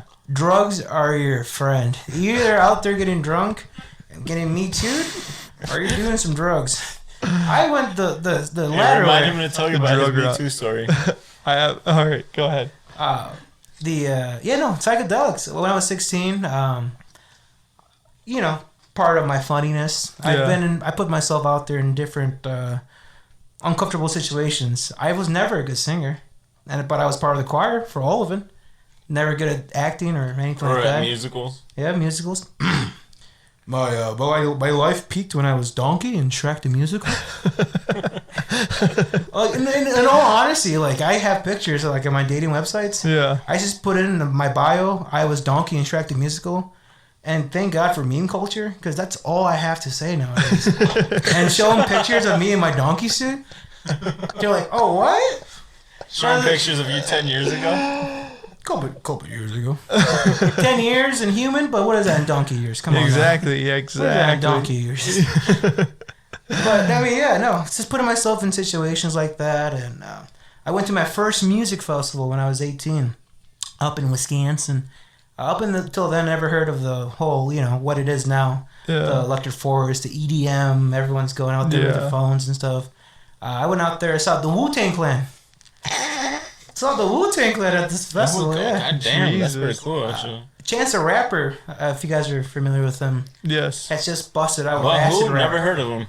Acid Rain. Yeah. Is it Acid Rain or Acid Rap? No. That whole album. The EP, Yeah. Yeah, it just came out and he was, that was his big Pretty sure thing. it was Acid Rain. But he never showed up. The song's Acid Rain. It's a good song. Viewers, if you're listening to this podcast right now, go check out Acid Rap by Chance the Rapper, sponsored by Bro Taste This, promo code BTT. But, no, in all honesty, 3-day music festival, did a bunch of drugs. I mean, I wasn't just there for the drugs. I was there for the music. experience. Right. The community of people and drugs. But, after the 3-day music festival, it was my first day at community college at Blackhawk. Yeah. I went to school for early childhood education. How did that pan out? Pretty good, somewhat. If you want to say, I started my first day coming down off of 4 hits of acid. Are you an early child educator now? No. No. I got certified though. Did you really? Yeah, I got my SIDS training. I got my 4-star training or whatever.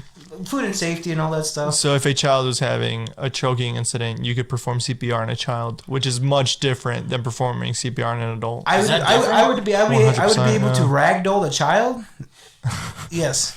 Throw him around. I would be able to save him from. Slide him on a Have you guys Give me ever a had to little death. perform CPR on an adult? Or the Heimlich on an adult? Have you? I haven't, no. Twice. What the fuck? Yeah. In the restaurant business? Once in the working? restaurant industry, once on a date. Oh. But the first time I had to do it was like 2 weeks after I learned it in health class, and I was on a date eating deep dish pizza, and we're on a double date. And Where was it at? this was at that place in Lake Geneva, Gino's? Gino's East. Yeah. We're having deep dish, and like I said, we're on a double date, and we're eating pizza obviously as you do at a deep dish, and I look to my right, and just because I was in the restaurant industry at the time, I would like learn to like ask how people are enjoying their food. And so I look to my right to my date and I'm like, "Are you liking the pizza?" And she shakes her head. And I'm like, "Are you okay?" And she shakes her head again. And I'm like, "Are you choking?" And she nods her head. So I get up off my chair and I hit her back as hard as I can. And she spits out the pizza and she's like embarrassed and sad. And I'm like, "Oh my God, are you okay? Like, it's all right. Like, just, let's chill." And it obviously ruined the date.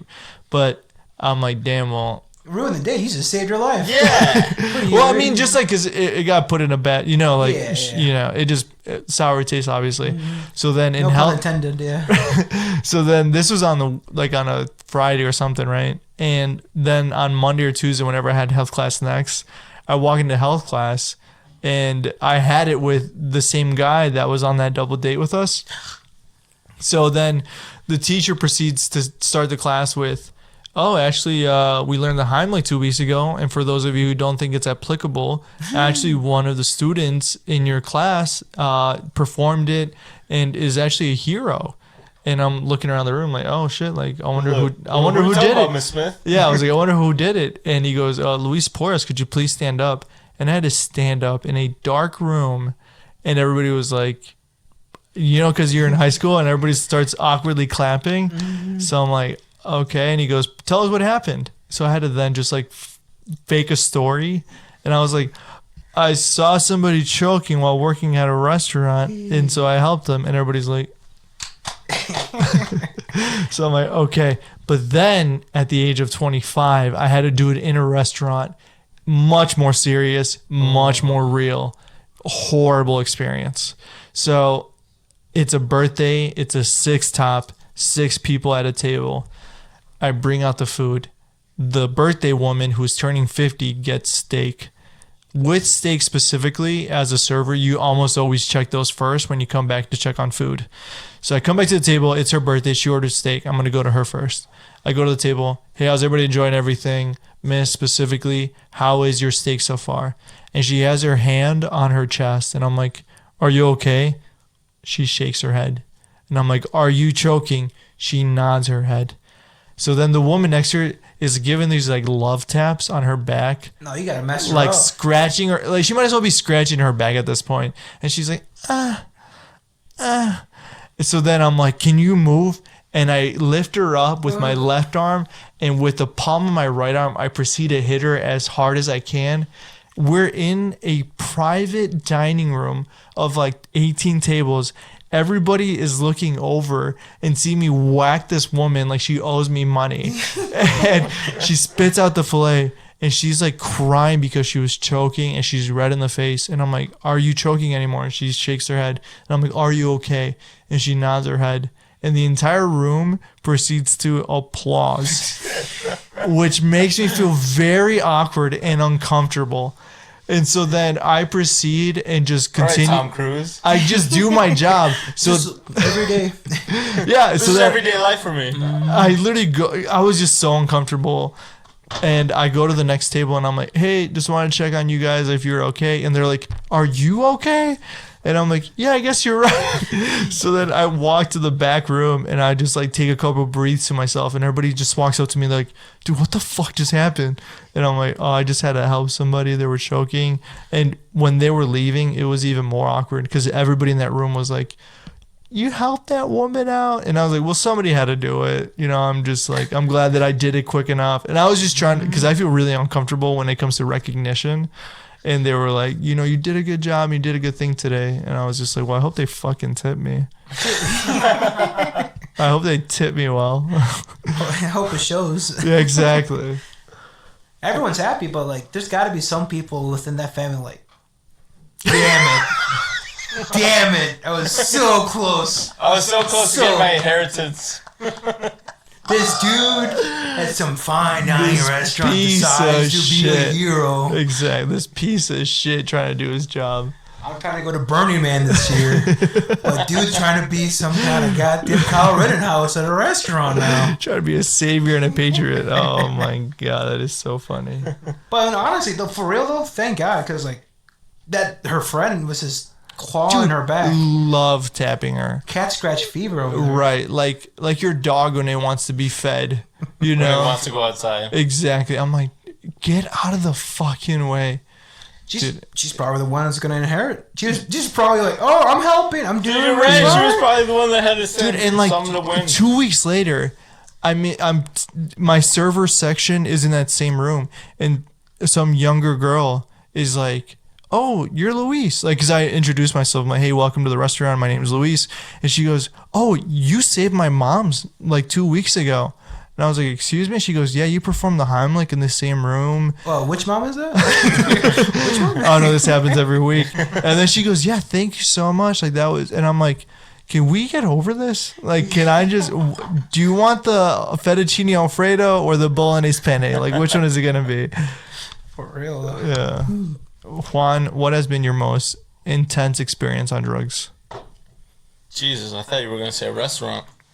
Oh, on drugs. That's not the topic of the day. All right, on drugs, I want to say I highly don't recommend to anybody who would ever want to try drugs in general. Don't try the one I'm about to tell you Yeah, about. and by the way, this is an endorsement.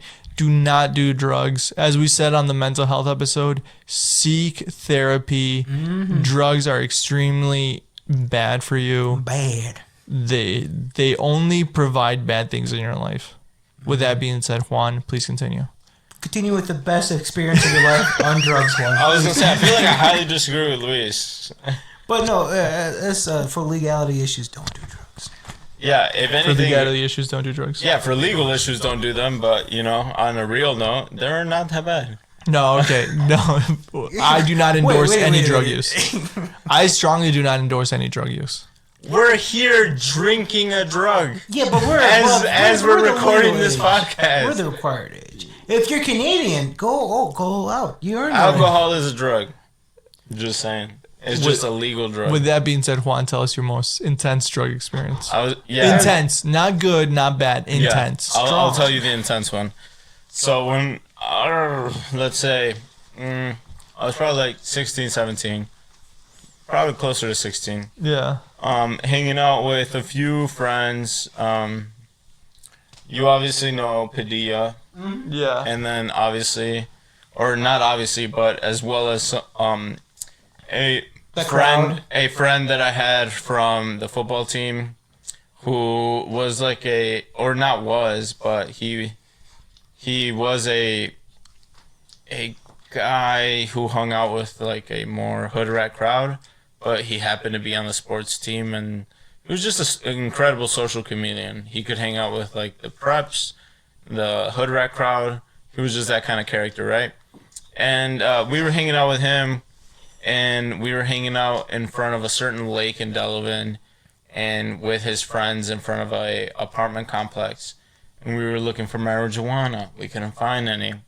Oh no! I know where this story is going. We were hanging out with this friend, who has all these incredible or not incredible, but just has a lot of friends, has a lot of connections. He's like, hey, my friend lives over here in this apartment complex, this and that. We can go over there and talk to him. So I have a couple friends in this, group where we're hanging out with. They go over to the apartment complex. They talk to the guy or whatever, and he gives us some fucking spice. Was that spice? K2. Does that? Yeah. I knew it was. K2. Dude, Yeah. K2 in our age group. It's so terrible.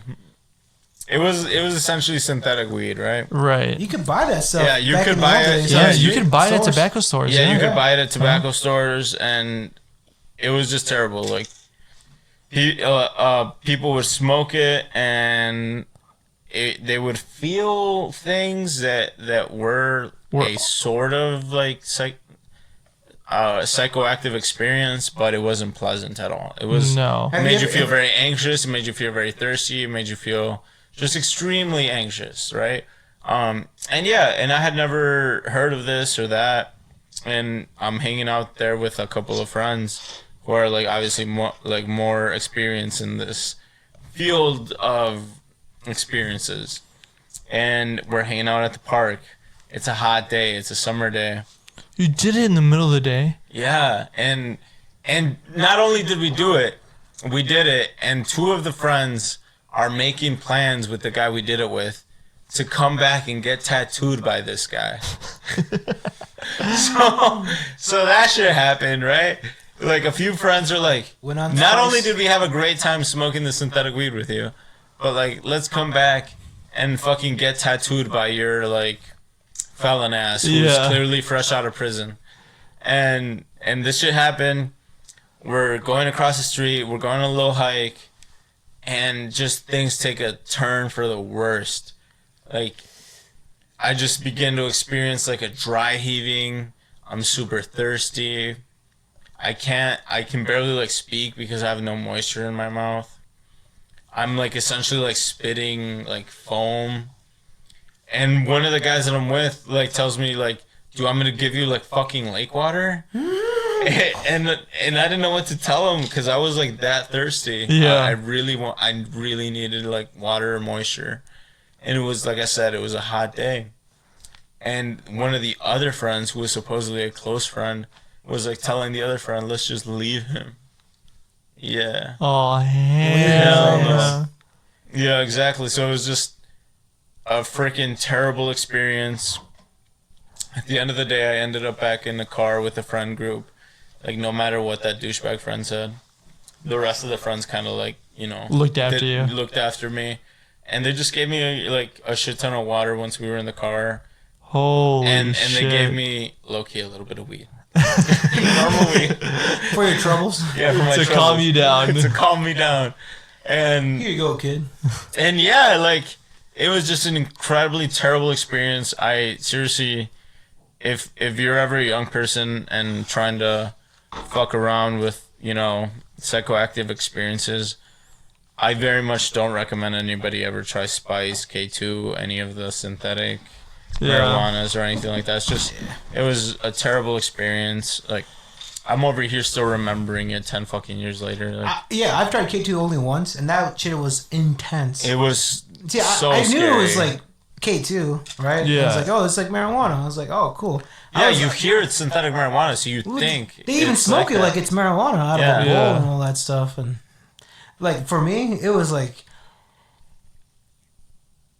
I've done acid and all this stuff, but this is way powerful. Like it's like How long did it last for you? 4 hours of intense, Holy shit. intense. Because like the dude that I did it with, he lived in a barn. Remember to cut this out. 5746. 57. Just make sure you 46. put the flush thing up. You have a bidet in there? Or what do you mean flush thing? No, but just like, because I think he's the one that fucked up my toilet. He flushes too Dude, he hard. has a history of doing that. He flushes the thing too hard, and it broke it. So now, like, yeah, it's a nightmare. He's used to his trailers. We had to press and hold it. It's like, no, bro, raise it too. Like, yeah. Keep soaking, keep dripping, No, we're still, keep drizzling. we're almost done.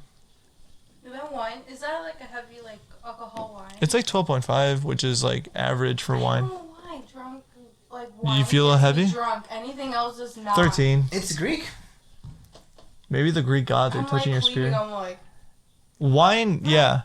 Wine affects you a lot more. Do you want to introduce yourself to the podcast? no. Are you recording right now? We are still recording. No, you will cut it off. I won't cut it out. Hello, everyone. Come closer. What's been your most intense experience on drugs? I haven't had one. You haven't had drugs or haven't had an experience? An experience. That's good. You shouldn't. He doesn't let me.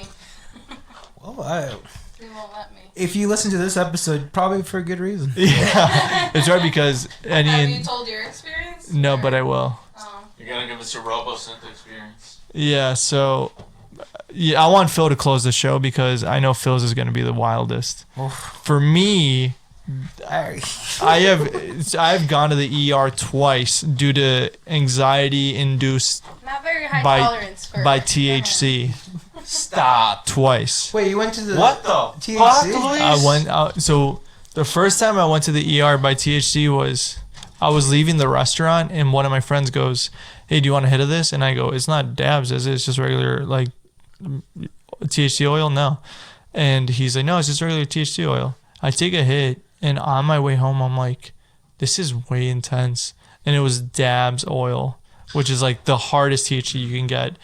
And I'm like, my heart is pounding out of my chest. And I'm like, I can't breathe. I can't drive. I have to pull over and call the emergency because I felt like I was dying. Yeah. And it was also because it like took me so unexpectedly. Wait, Exactly. homie, you were driving and then you called? Yeah. Dude, it was way Did they too not intense. fucking give you a ticket? Yeah, they gave me a ticket and everything. Oh, yeah. And then the Waukesha County standard was like, young male has to be, young adult male needs emergency service after panic attack. And that's why I told him, I was like, dude, I was having a panic attack. Because it was a panic attack from THC. And then the next time I had... What you thought was THC was just pure concentrated dabs. Yeah, Just which was like powerful. way more intense.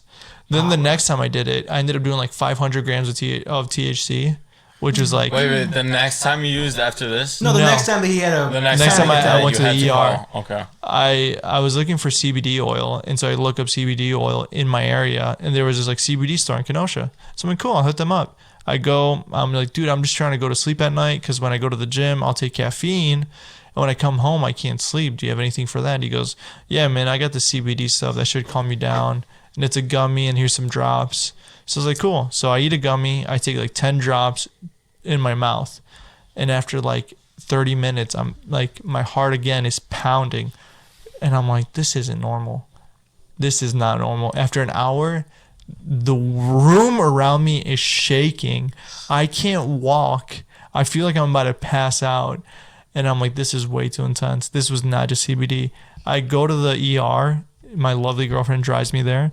And they take a piss test. That's a ride or die right there. Yeah, that's a ride or die. I take a piss test. And they're like, you consume somewhere around 500 milligrams of THC. Like, your THC is off the charts. Like, when they... Dude, you gotta give me that CBD link. When they when they tested my piss, they were like, your THC is off the charts. Like, it's very hard to monitor THC and CBD because CBD is now legal in Wisconsin. So you must have taken like 500 milligrams. And I was out of my mind. I was hallucinating. I was seeing things around me. I was seeing like people that I know in my life in my head were like transforming into animals, and I was out of my mind. And I was wait, so did they tell you whether you were like the stuff that you took?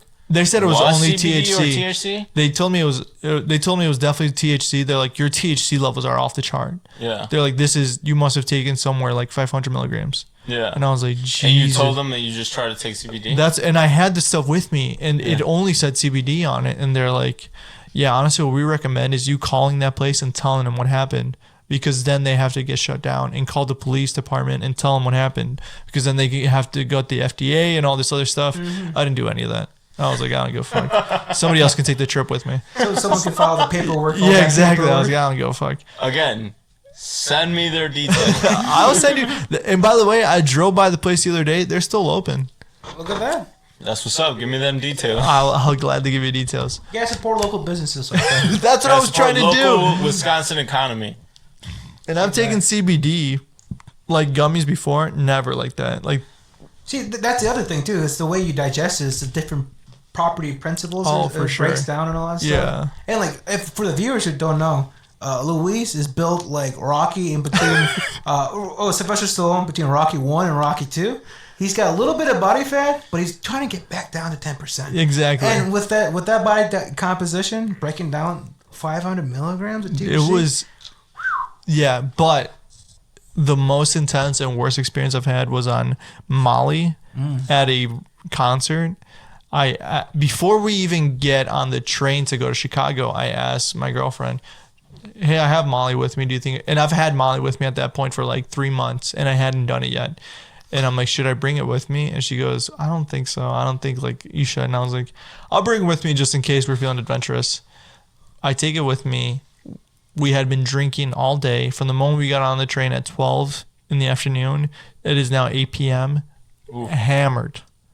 And in my head, I'm hammered, right? So I'm like, oh, I can take Molly. I'll be fine. I lick my finger and I dip it in the Molly and I rub it all over my gums. And then I put like 3 or 4 capsules in a water bottle and I start drinking the water bottle. Within like 30 minutes, the room literally drops around me. Just like, ooh.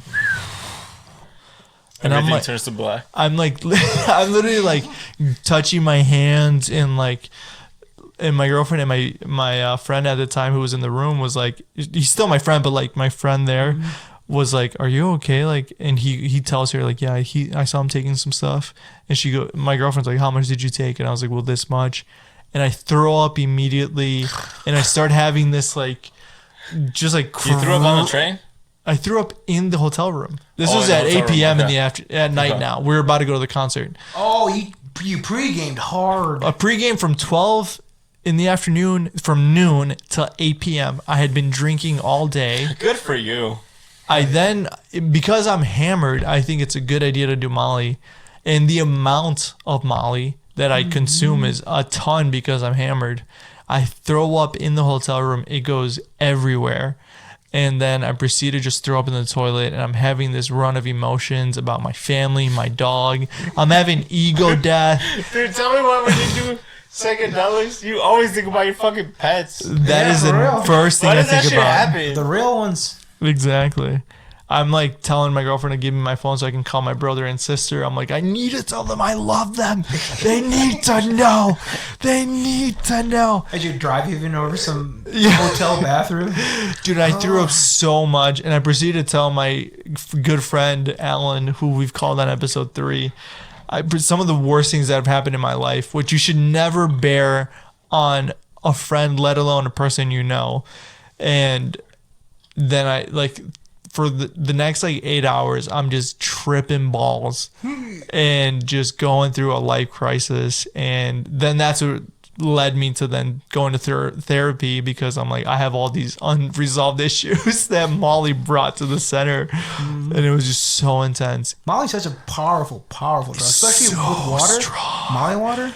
It is so strong. That's how I first tried it. It is Molly so water. Literally Molly water.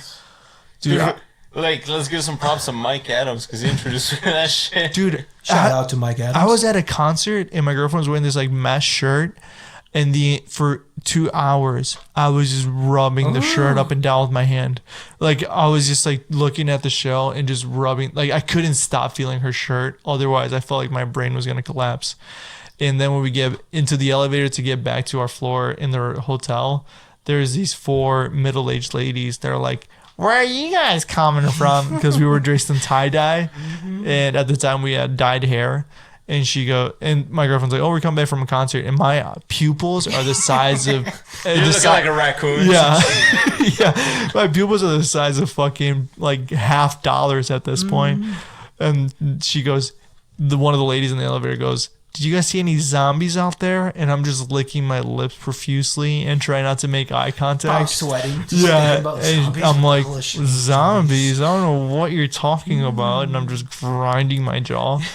And they're like, all right, well, you guys have a good night. And I'm just like collapsing, trying to get back to my fucking floor. It was very intense. I've had some of the greatest epiphanies on Molly. It had me, you know what? Honestly, there's a pre-Molly Louise and a post-Molly Louise. It shouldn't have led to that, but the person I am now is definitely a much better person. It's a needed breakthrough. Like you said, ego death. Yeah, just for sure. 100% Reality ego check. death of just like all these thoughts that I had and all this hate that I had in my heart. Just like, why do I still hold on to that? Like, people don't think about me like that. For real. Why do I think about that? It's this unnecessary baggage that weighs over your head. Yeah. I didn't say this on the mental health episode, but there was this girl in this 8th grade who had said to me, She bully you? What's her name? She didn't bully me. I'll find her right now. She didn't bully me, but she said something along the lines of like, if people listen to you, they will get nowhere in their life. And I had held on to that from 8th grade till 25. Some 8th grader told you Yeah, this? exactly. And I had held on to that. And then when I was on Molly, one of the thoughts I had was, why do I still think about that? Why don't I just let go and just live happily and just not prove her wrong, but just like, well, clearly she's right because I am doing these things. Mm-hmm. Clearly, that she's right enough to the point where it's come back to you in your moment of drug induced. Yeah. You want to talk about post nut clarity? Let's talk about post Molly clarity. For real, coming from up and down. Oh my clarity god. of the world. Yeah. But Phil, what has been your most intense? Most intense. Oh man, honestly, this is gonna sound too wild to believe. But No, let's hear it. Like I said, I'm 20. Well, we're all 25, right? You know, we're all the same age group. We're about to be 26. You know, Okay. 27, but yes. 26 in March. One thing about Mexican culture is that we're very religious and whatnot, right? Yes. So when I was 16, right, I was just experimenting with acid, right? I was so young because my friend was getting it from.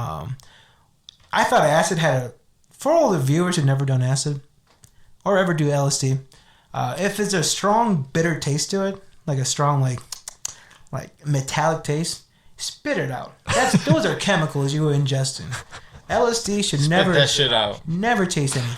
Is it too... Wait. If you taste those Make metallic... yourself puke.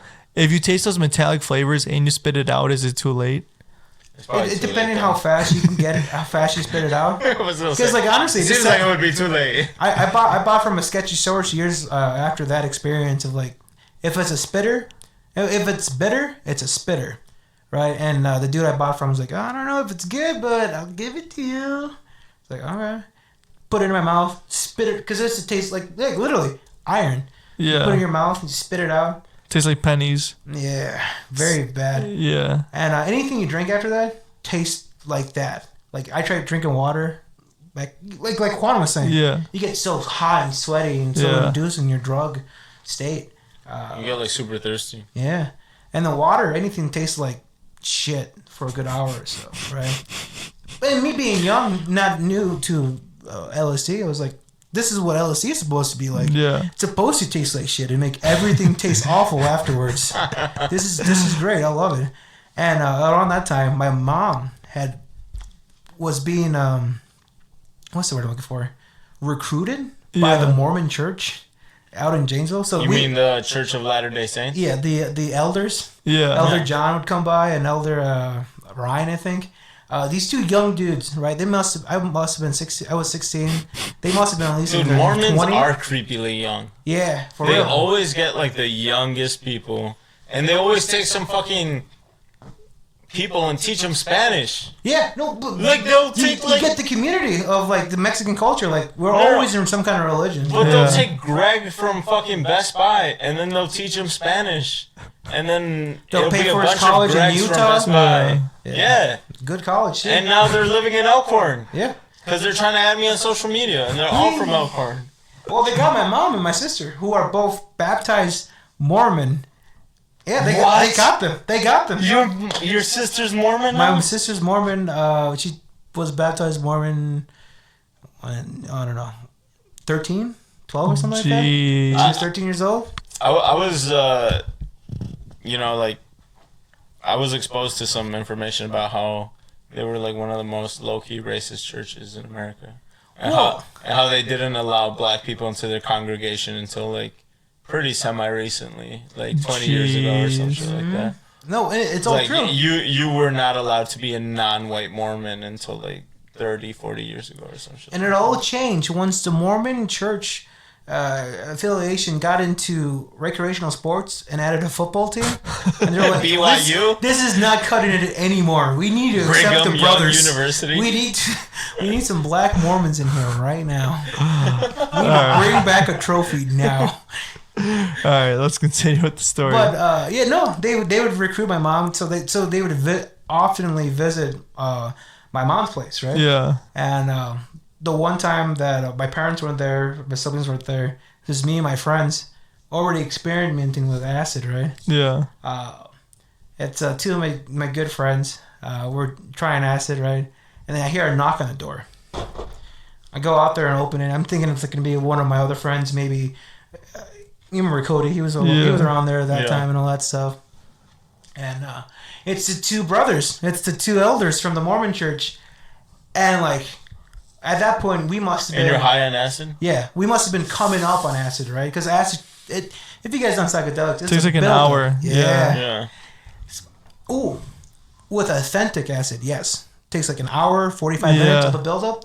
With synthetic fake acid, 30 minutes. It's warp speed, dude. It's like powerful, very bad experience. But no, the elders came in, right? And I opened the door, and in my panic, I was like, "Please come in, right?" Because I didn't want to shoo them off and be like, "Not right now, dude." Fuck that. Yeah. So like, I'm in there with Alex and Cody, right? You remember those two characters, right? Yeah. Those two characters for the viewers are radical rebel thinkers like me when it comes to the drug trade. All three of you are high off acid. Yes, bonkers. We're 16, high off synthetic acid. Dude, imagine being a fucking... And these two brothers came in, right? Oh, no. Door-to-door priest who just visits 3 random 16-year-olds and they're all looking at you with freaking wide eyes, pupils the size of their freaking... rocking back and forth. Don't get me wrong, when I was a young kid, I could have been like... how I am now. Yeah. Like, it's this outgoing person. I wasn't all that. Especially Yeah. with Mormons coming around my house. I was very like, oh, yeah, sure, I'll pray with you guys. Sure, yeah, I'll sit down. I'm grateful for sports and my friends. So, like, You were trying to be courteous. Yeah, courteous. And then, like, trying to be courteous on, like, oh, feeling so weird. Yeah. And just trying to drink water. Ugh. Because, like, you get sweaty, you get nervous. Yeah. Like, I need water. Take a big gulp of it and it just tastes like shit. It just tastes awful. You're sitting there, you can make faces like, oh, man, I'm having such a bad trip, man. So I'm sitting there, literally, like, they were there for maybe 15, 20 minutes just talking to me with, like, my friend, my friends were there, right? And I would try to intervene them in the conversation, like, oh, so how about you? How's school going for you, man? Like, trying to get them to join the conversation.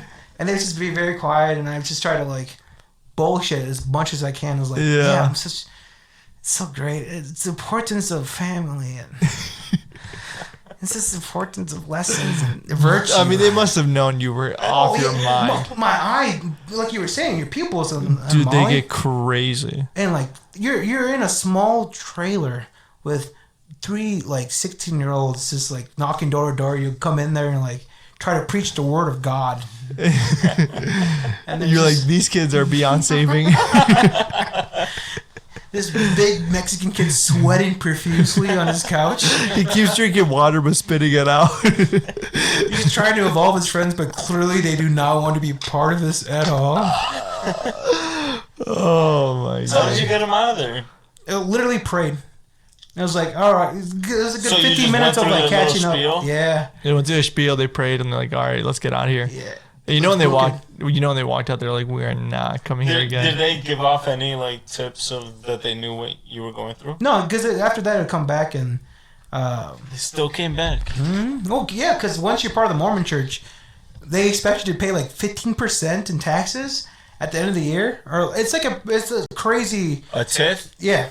A tithe or whatever? Yeah. A tithing. Yeah. Yeah. I expect you to pay that. I was like, you come to the wrong trailer park. You think these guys are gonna fork over money for some dude named John? We can barely pay rent, bro. You want us to Came to pay the this? wrong trailer You want us to park. pay this tariff for something you got us into? Yeah, I don't think so. And that was my like crazy experience I can think of dealing with drugs and synthetic wise. Oh my god. Never do What synthetic. about you, acid. Luis? Tell us your RoboSynth story. Give us a full breakdown. Oh, he just gave a story about Already did. CBD and I already did. On when I did freaking Molly. out. Yeah. No, the RoboSynth. What do you What's mean the the RoboSynth? When you get on NyQuil. you talking about the robot simp? Oh, You simping to when I robots? did Give us the NyQuil. origin of that. Like, how did you get the idea for that? We don't have enough time. I'll have to You say. gotta give us a summary, man. All right, You've well- given us like a few hints here. All and there. right.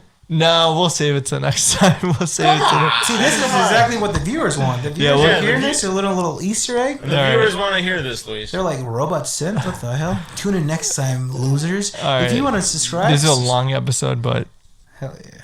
Just save it for next time. yeah, we'll save it for next time. We'll save it for next This is a time. little prequel. Exactly. Subscribe to the Prequel to podcast. it's prequel to the NyQuil. How about that? Prequel to the NyQuil. Cool. Yeah. And with that being said, Thank you for joining us. thank you for joining us on another episode. One of the most entertaining yet. Thank you, Phil Corral, to joining us. If I can leave on any last notes, Please. I, Whatever you say will go last on the episode. perfect. One thing I want to remind the folks out there in these trying times: family, support, friends, all that good stuff. We need that the most right now. Support your local businesses. Support your local podcasts. Buy the merch. Do you have merch yet? No. All right, this include everything I just say. Focus on yourself. Screw family. You need to stay in your own lane. Get your own merch table. And once you do, hire me. I'm gonna get the promo code out there. Promo code BTT. Bro, taste this. But no, in all honesty, reality is often deceiving, as are the limitations of our minds. Thank you. Tune in next week for another great episode. Bro, taste this.